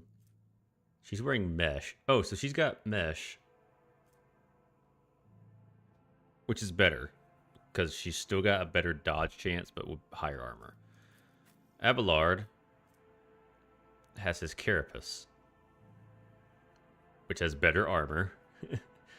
And deflection and a lesser dodge penalty. She's got a body glove that has more armor. She needs to dodge, though. Does it change her appearance? It does, kind of. This might be better. I don't think I can properly use it.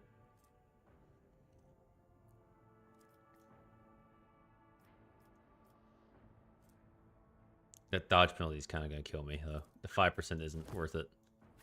Also the drip. Which I can turn it off, so it doesn't really matter that much. Another data crypt. Let's get it back in the room. To the top, or get left in the dust.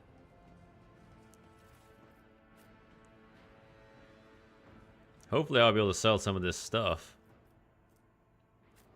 Researcher's notes.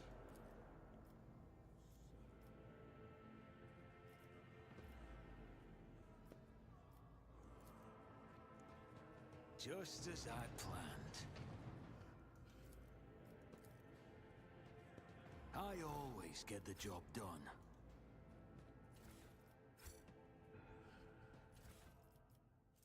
Oh, there we go. Some carapace. That'll probably do us better than the body glove. Yeah, because that'll give us 20% and no penalty.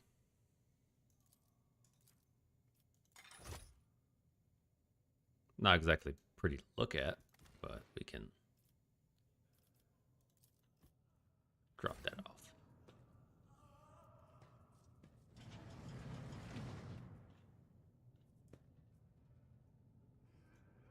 Keep your wits about you.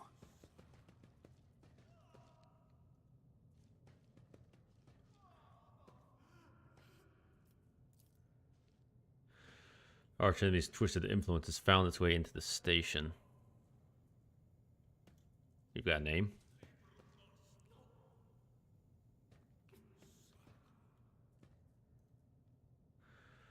Reyes has his tongue cut off, just like the rest of the lesser servants in House Orselio. Okay. Always keep your eye on the price. So we can't do much for them here. Ah, good. This is where we need to go. The Cogitator's vid screen is covered in cracks and stained with dried blood. The buttons, switches, and levers were ripped out of the control panel with exceptional cruelty and scattered about around the sacred mechanism, and now sparks and hisses in agony, still refusing to perish. Awaken! You turn a few of the remaining dials and pull the activation lever. The cracked vid screen of the sacred engine flickers.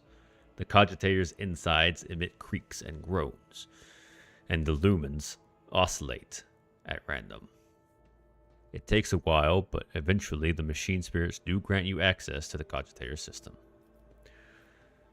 Request data on the station's navigators. After a brief pause, the data appears on the screen.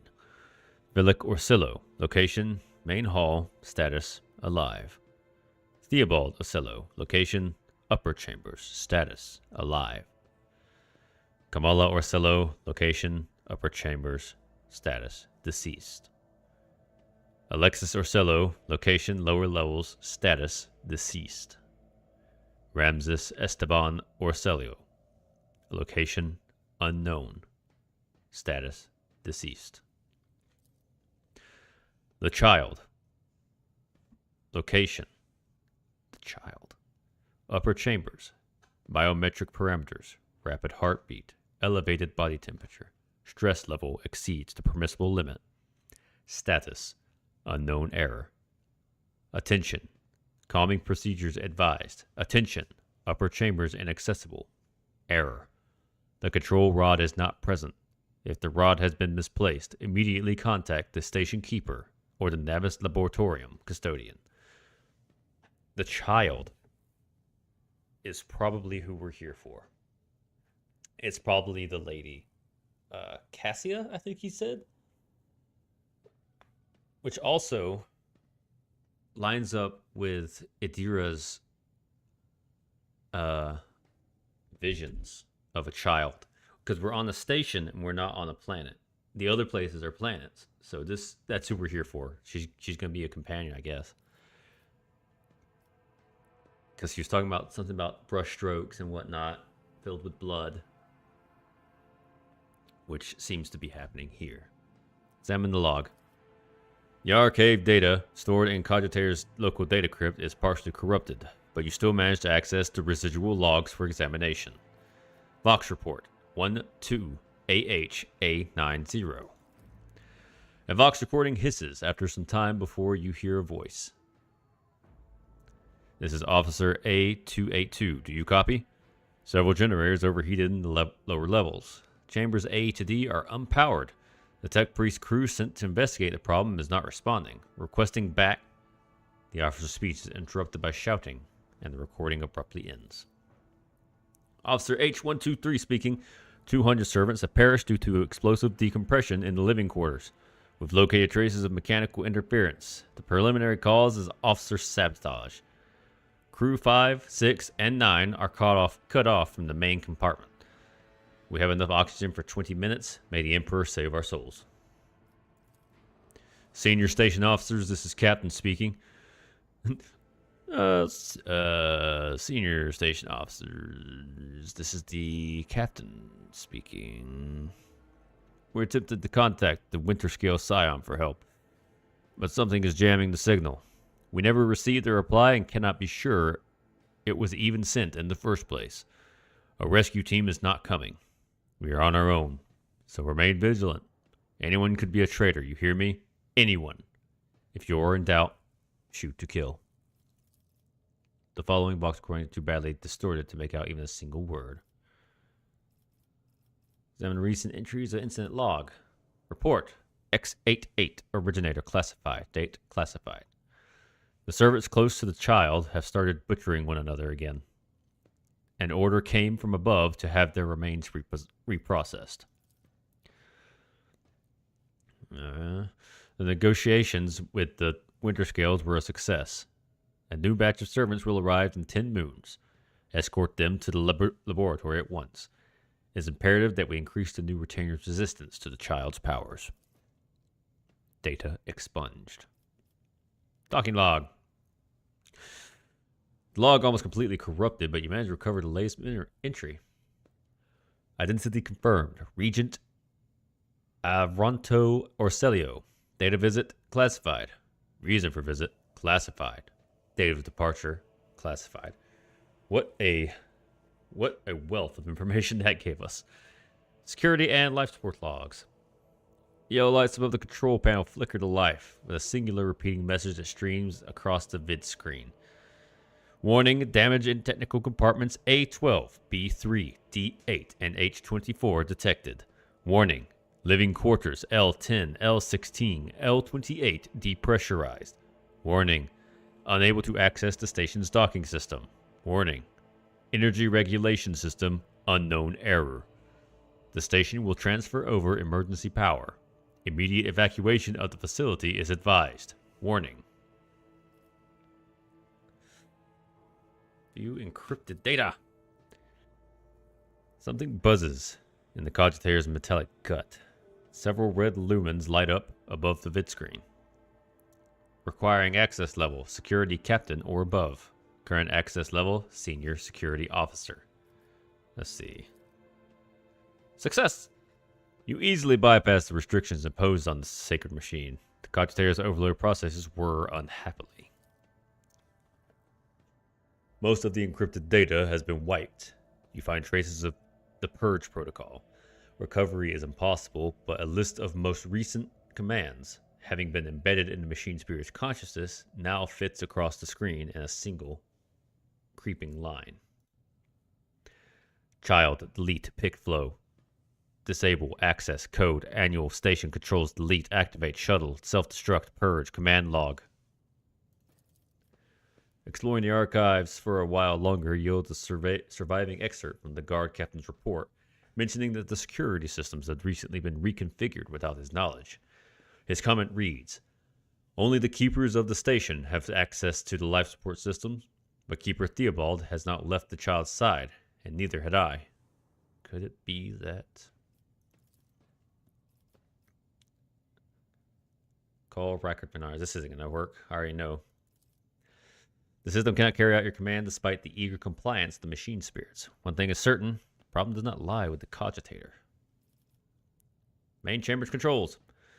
The cogs within the sacred mechanism slowly start turning, with heavy grinding and clacking. Tired machine spirits grant you access to station control, or at least its parts that are obeying the cogitator. Open all doors on the level.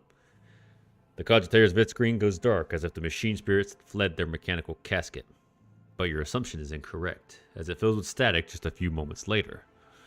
You can barely make out the inscriptions amidst the flow of rapidly changing symbols. Oh, well, that's great. Warning, data corrupted, processing, error. Oh boy.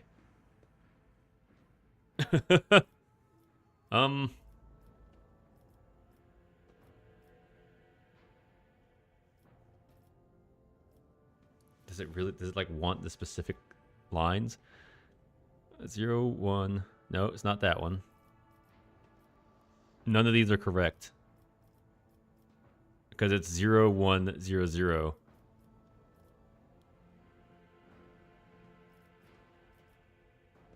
None of these are gonna are right.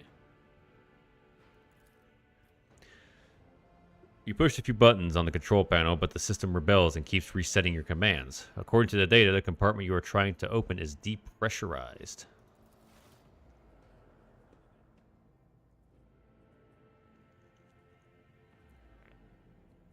I don't know if any of those answers were particularly useful. Did I get the right one?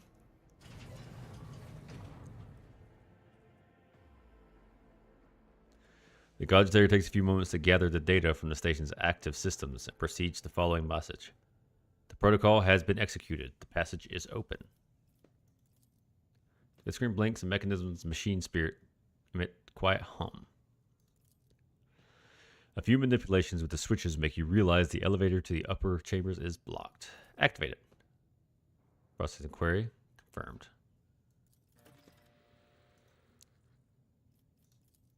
And that's all we've been doing. You thank the machine spirit and reset the operating protocol. Alright, we did it. I always have a backup plan. Apparently this was the correct way to go.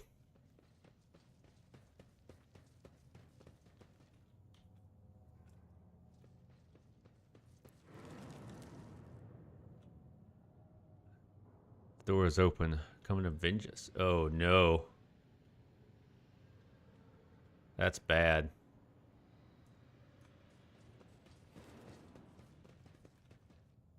Was it just up here? Oh, is she just being weird? I always keep my options open.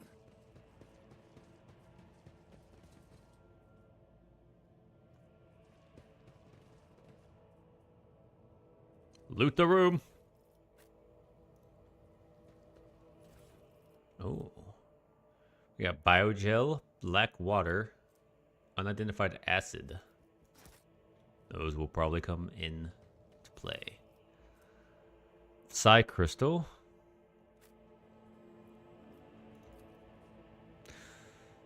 Destroyed library. That's how it's done.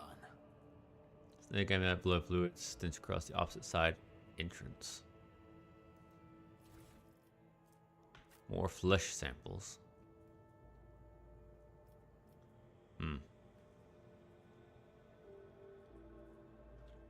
Is there money to be made?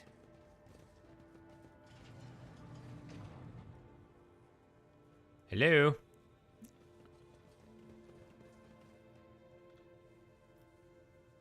Transducer, Regent Flask, Catalyst Flask, Crypt. You! Lost Urban Highs, please don't kill me.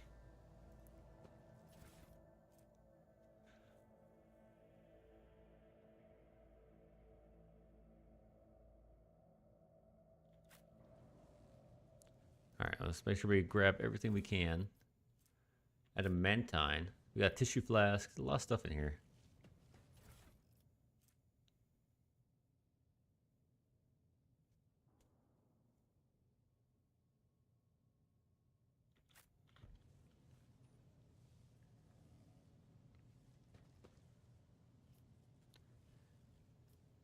Oh boy.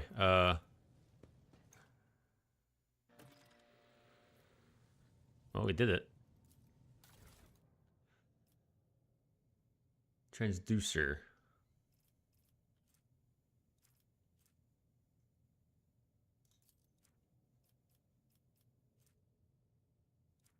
What do we have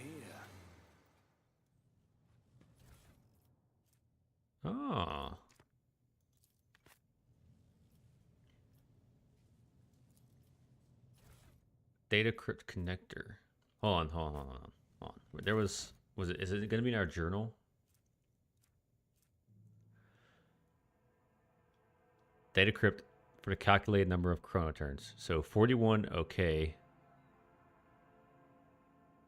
No longer necessary to remain near the device. Okay. So 41, okay.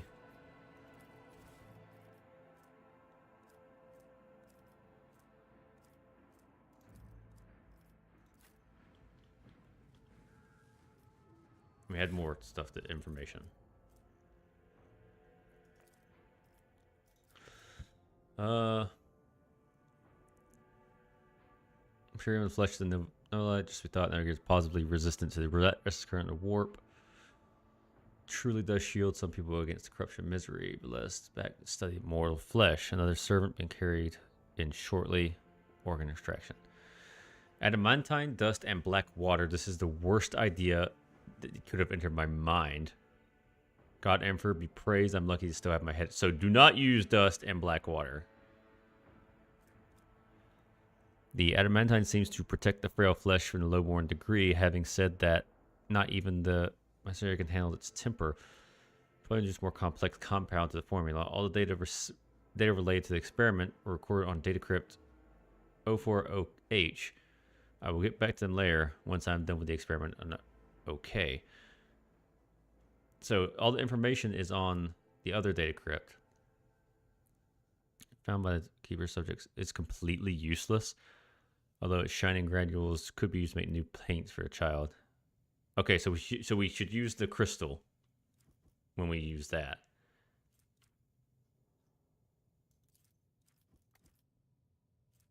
Because we just have a regular flesh sample here.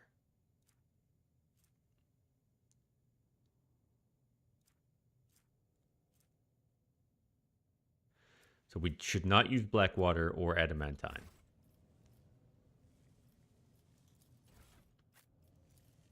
Catalyst flask. We have biogel and unidentified acid. That's not good. Reagent. So we use the crystal dust.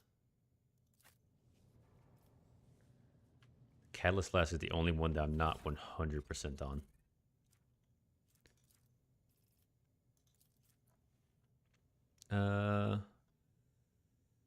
Stress majority of blood loss placed in the laboratory.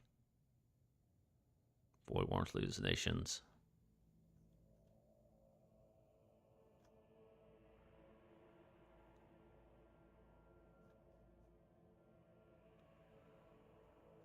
Upset after hearing.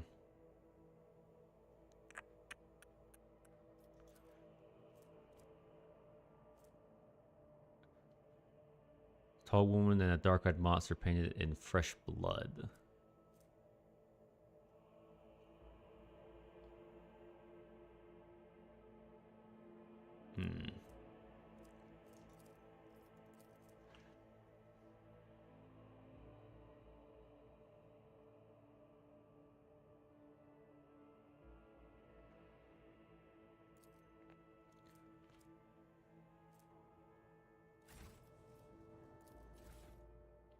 So that's the catalyst.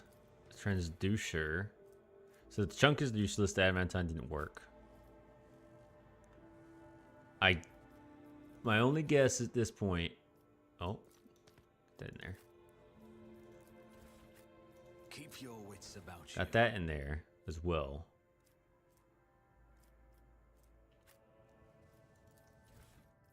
So do not use black water. Translucency. And we got biogel. So let's do the biogel and see what happens. And the tissue flask. We've got mutated flesh, and then we got the navigator. So we should use the navigator. Ha! Well.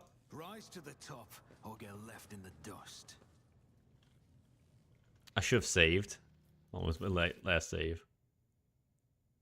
Oh, it's way back there. I should have saved. I guess we'll never know.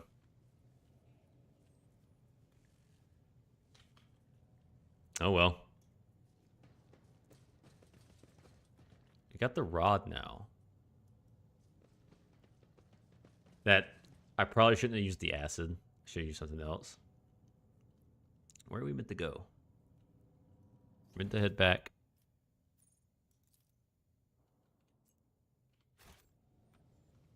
That's the transducer. We were just there.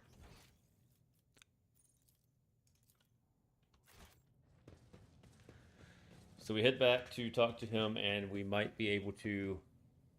No? Can I jump? Just as I planned.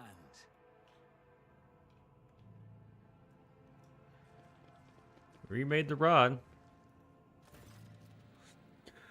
Felic Orsillo looks a little better. His tangled hair is now neatly braided. His wounds are tightly bandaged, and there is some healthy color under the scales on his cheeks. You dealt with the threat, empowered the elevator. Well done. I trust you brought the activation rod as well.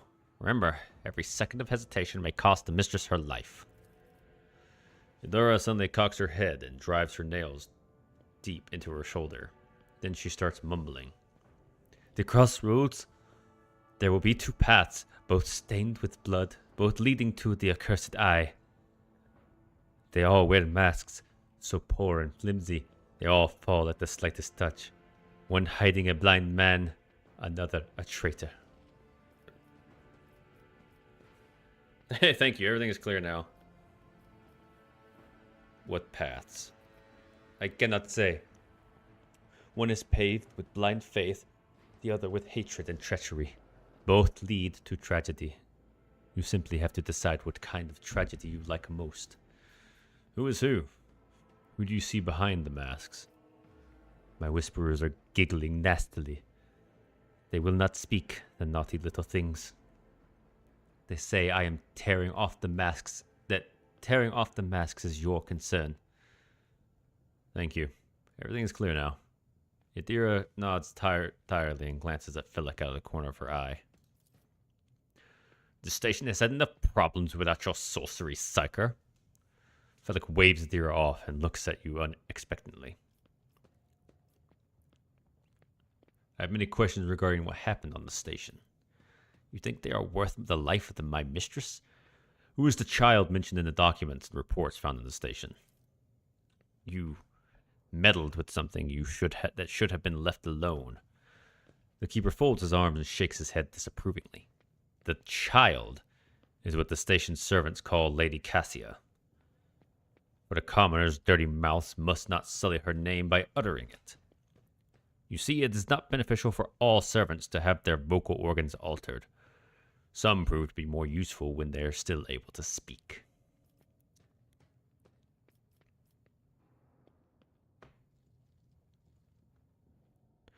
The servants alone cannot be blamed for what happened on the station.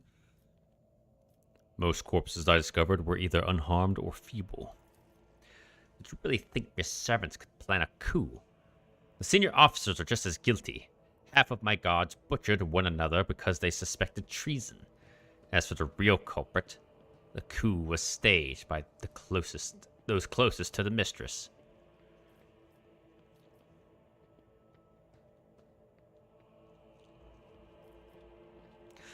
Destroying the shuttles, shutting off the power, and disabling the security systems. Too many things required special access. Access only available to the keeper of the station. I'm sure you are aware there were two keepers on the station. Your guess is absolutely correct.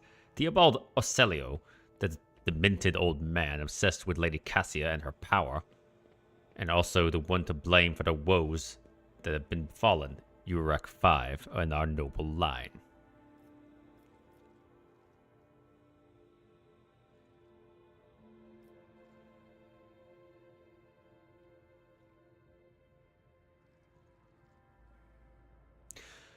I saw the security captain's report. Only the keepers have access to the station's system. But Theobald stayed at his side the entire time and could not have initiated the self-destruct protocol. Which means he did it before the report was filed. Or maybe after. Or... Felic's stern face twists in disgust. You dare suspect me of what happened? The one who is going out of his way to preserve what little there is still left? By the God Emperor, you will keep these slanderous accusations to yourself. I listened to a recording of a private conversation between the station's officers. You were very lenient towards them, purposely neglecting the security protocols. I was lenient. This is true. And in the end, I paid a steep price for it. Just look at the destruction around us. The insurgents have left almost nothing of my home.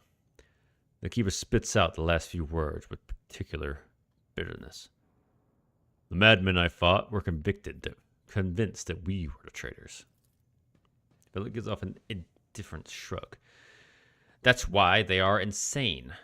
Will you really heed the ramblings of retainers who dared to raise their hand against the scion of a noble bloodline? Enough lies, Felix. I'm certain that you are the one behind this coup. Felix nods wearily. I suppose it's time to remove my mask. Congratulations, you got me. But did you really expect me to be sincere this entire time? To welcome you with open arms? An ally of Tisiphone and her monster? The accursed child who has tormented the navigators of House Celio for years? Don't make me laugh. You arrived to help her completely destroy our house, and I cannot let that happen.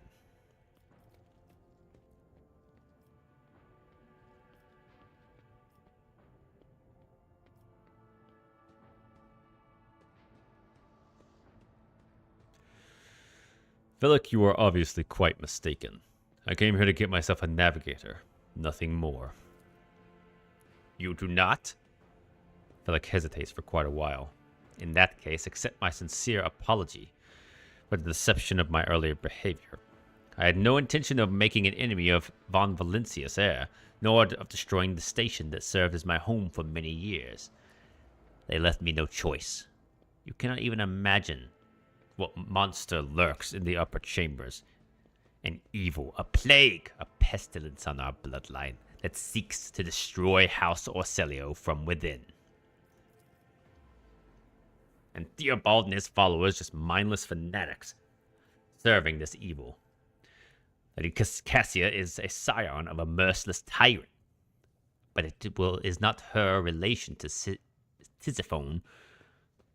That's a weird name. That is terrifying. She has a monster whose powers drive servants insane in mere turns. A cursed child who can kill a navigator from the Orcelio bloodline with just a look. I alone managed to get close enough to her over the years. She lowered her guard and trusted me. And at long last, I rid my house of the curse. This is the truth.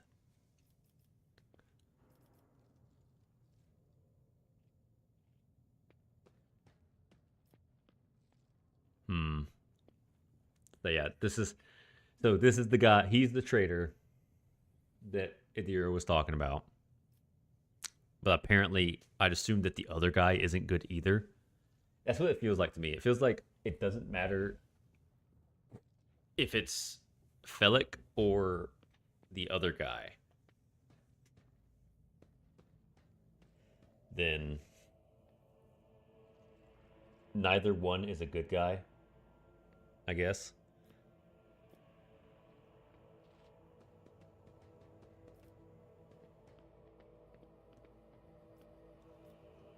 That's interesting.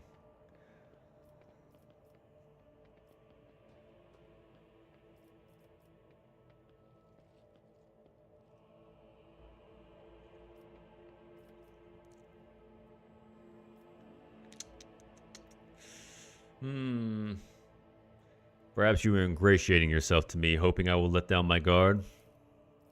I cannot change the past and dare not hope you will ever trust me again. But I swear my words and apology are genuine.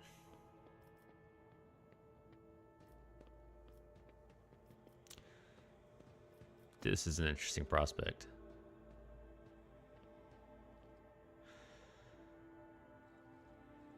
If your cursed child agrees to become my navigator, I will gladly rid you of this burden. Do not understand. This is... Felix stops mid-sentence, makes a brief pause and nods to himself. You are correct. This may work. It certainly is possible. You're going to need this charm. Bellic hands you a precious stone without a setting. Its luminous surface remains cold to the touch, no matter how long you hold it in your hand. If you manage to press it against the monster's skin, whether by force or by guile, the baleful influence of her powers will recede, and you will be able to take her and leave the station. Alright, so our navigator is going to be a terrifying monster, and I'm totally down for it. Always keep your eye on the prize. I should probably have saved.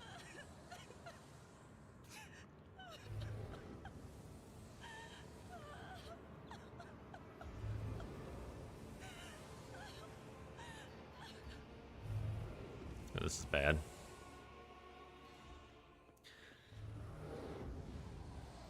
Look at her. Kind of scary and kind of beautiful. The pale figure with unnaturally long limbs covers her face with her hands, which are deformed with talon-like nails. Her deathly pale face is coated with blood that continually streams from her scarlet-misted eyes. Her spiny gills, slightly hidden under her disheveled hair, nervously twitch at your approach. She's got gills? Oh, she does.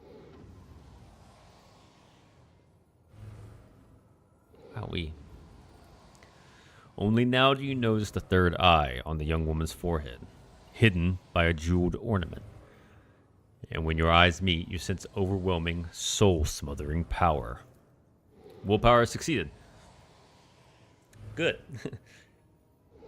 You are enveloped in despairing grief, and an invisible hand closes around your throat, cutting off your breath. Your limbs seem to fill with lead, your heart hammers in your chest, and the desire to turn and flee from this room, from this station, almost gets the better of you. At the last moment, you master your emotions, and your will pushes back against the illusion, forcing it to retreat. Adira emits something between a moan and a drawn-out whimper. Ow, ow, ow! As if my little palace weren't bad enough. Now this one's barging into my head. Somebody stop her. Heresy. Argenta looks at the tall figure with a strange mixture of anger and sadness. Then she lowers her head, and her white hair veils her face.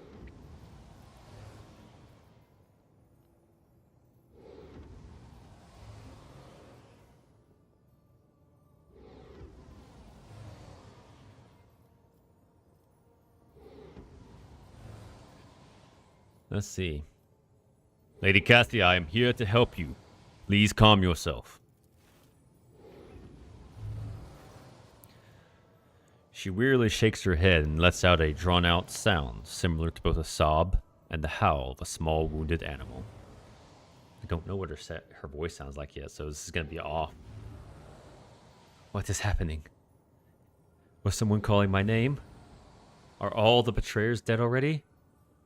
And you? Who are you?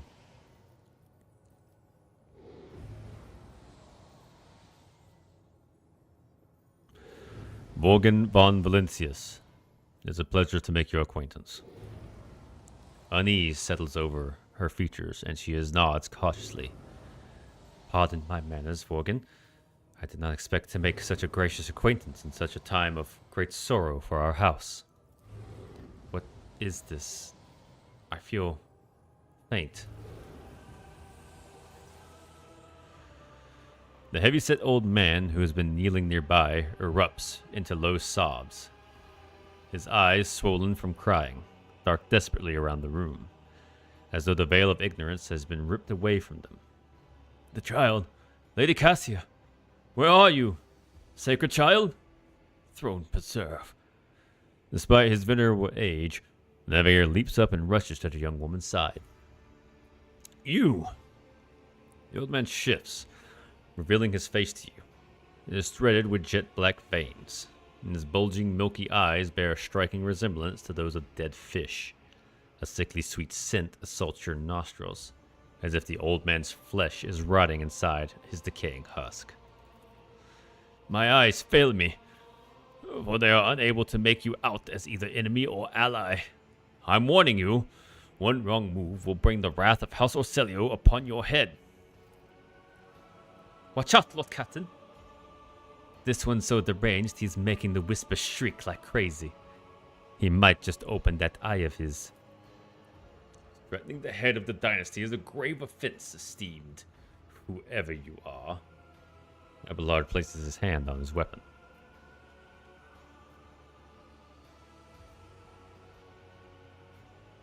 Commerce. I mean you no harm. I came to seek the navigator's aid. I'll grant that you do not look like pirates who have come coveting the riches of a wrecked station, or like scoundrels in Felix's service. Who are you? Vorgan von Valancius, rogue trader. Another rogue trader in our corner of the galaxy? How interesting. Your kind always makes an appearance in desperate times, ready to cut a deal that benefits one side alone. Given that you have not so far drawn your weapons, your intentions are probably peaceful. And so House Orselio now asks a service of you. Save the life of the child in exchange for future cooperation. Do not hurry to answer. Think on it. You can make yourself an ally or an enemy of our house today. You decide.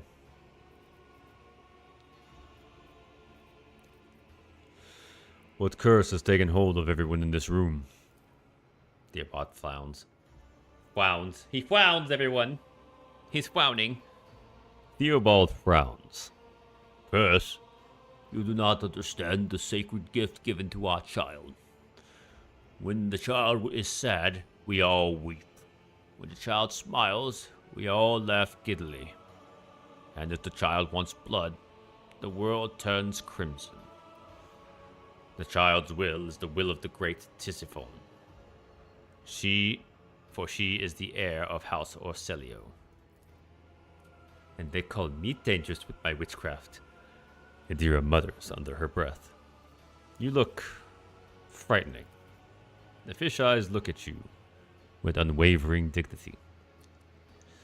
You were not supposed to see me, or Felic, or the sacred child.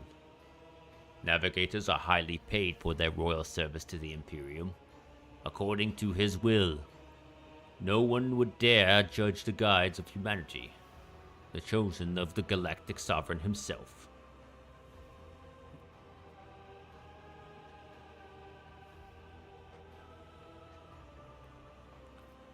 What service do you ask of me?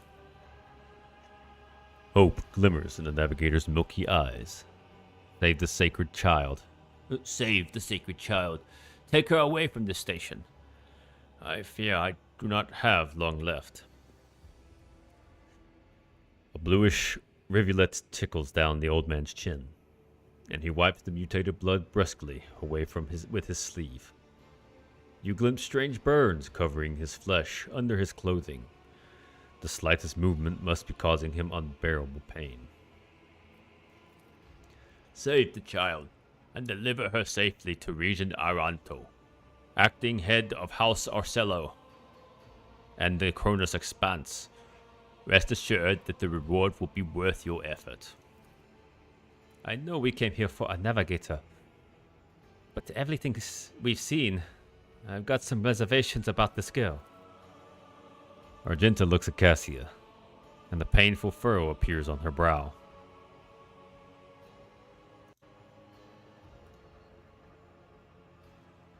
Almost lost connection there for a second. Such a fragile thing with such heavy burden upon her shoulders. You are talking as though you expect to die here. Theobald shrugs indifferently. My service to the house is coming to an end. The wounds Felic inflicted upon my flesh will never heal. I am dying. Praise the throne. Slowly enough to see that the child is taken care of. You need help. There's Medicaid deck on my ship. But Theobald only shakes his head. No, I am the keeper of Urak 5, and I will perish along with my station. On that note, I have other matters to attend to. I want to know what happened between you and Felix. Felix is my wayward student. He came to Urak 5 as a callow youth. I personally mentored him and entrusted him with the care of the child. He was like a son to me, but he proved to be just another traitor. He sought to steal our most precious treasure, the heir of our house, our sacred child. To revel in power with others like him, casting our house into the abyss to prevent the centuries-long traditions of our family. You can see the fruits of his villainy for yourself. He decided he was not bound by his duties to the legacy of the greatest of our novators, Tisiphone Orsello, who led our house to prosperity for countless years. Foolish boy. The renegades clouded his mind. They sought to seize control of the dynasty before the sacred child had come of age and taken up to Novator's throne. So choose whose side you are on. A murderous traitor with a lawful scion of a noble house. Theobald speaks these words softly, looking at the unconscious young woman with reverence.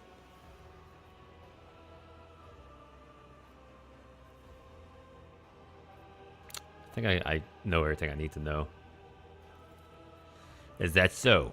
Please, share your thoughts.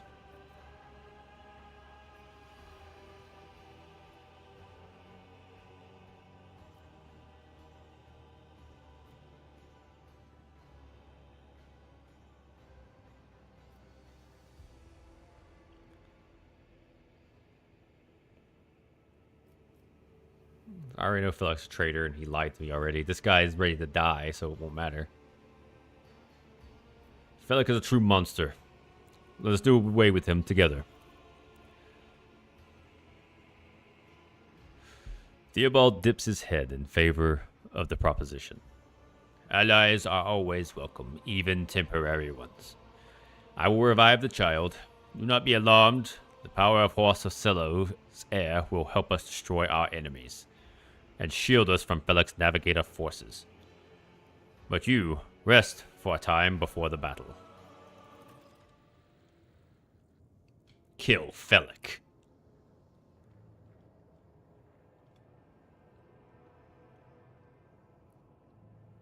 Alright, let's see. Just 1 second. Let me look around. It is about to hit the 4-hour mark, and I missed lunch. So, I think we will pick up the rest of this story later. Go ahead and save. Is there money to be made?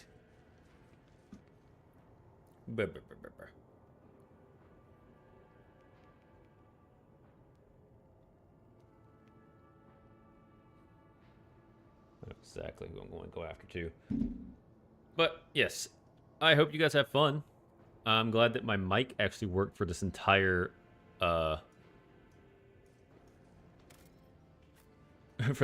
session this time, and I didn't, everything stayed kind of together. A lot of junk in here now. But yeah, this is where we're going to end the stream. I hope you guys had fun. I had fun. I really like this game. I think I'm getting smarter. I'm getting smarter and smarter at the game as I go. And we're about to get our navigator as well, which will help us tremendously. We're going to look for who we're going to raid here on Twitch. Well, I would if I didn't have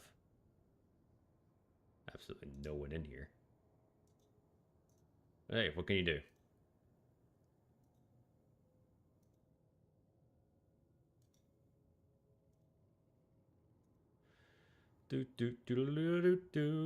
Let's see. Everything is all busted up. All right. Where is the button? There it is. Yes, I know exactly who we're going to raid. We're going to go raid a rat.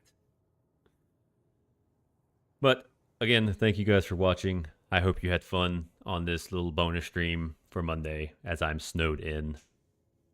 And we'll continue playing more of this probably tomorrow. I hope you guys have a wonderful rest of your day, and I'll see you all next time.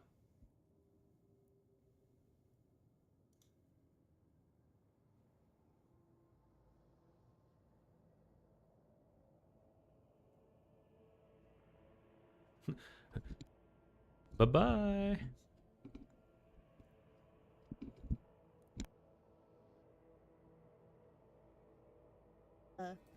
Be nice. What on the Grace God Earth is this? Is that? Oh my God! What is that? Desmond VT? Oh my God! Oh, and we got Viking raiding in. Thank you, Raiders. How is it going? I'm so sorry. You're caught in the middle of ads. Holy heck! Let's go. Shout out. Is that Desmond VT? Oh my. Desmond VT. I'm just gonna keep saying it, aren't I? Welcome in, Raiders. I'm Viking. What were you up to? What did you get up to? The ads should have ended, so I'm so sorry that you came right into ads. But what'd you get up to? I'm immune to ads. Lucky. I'm not.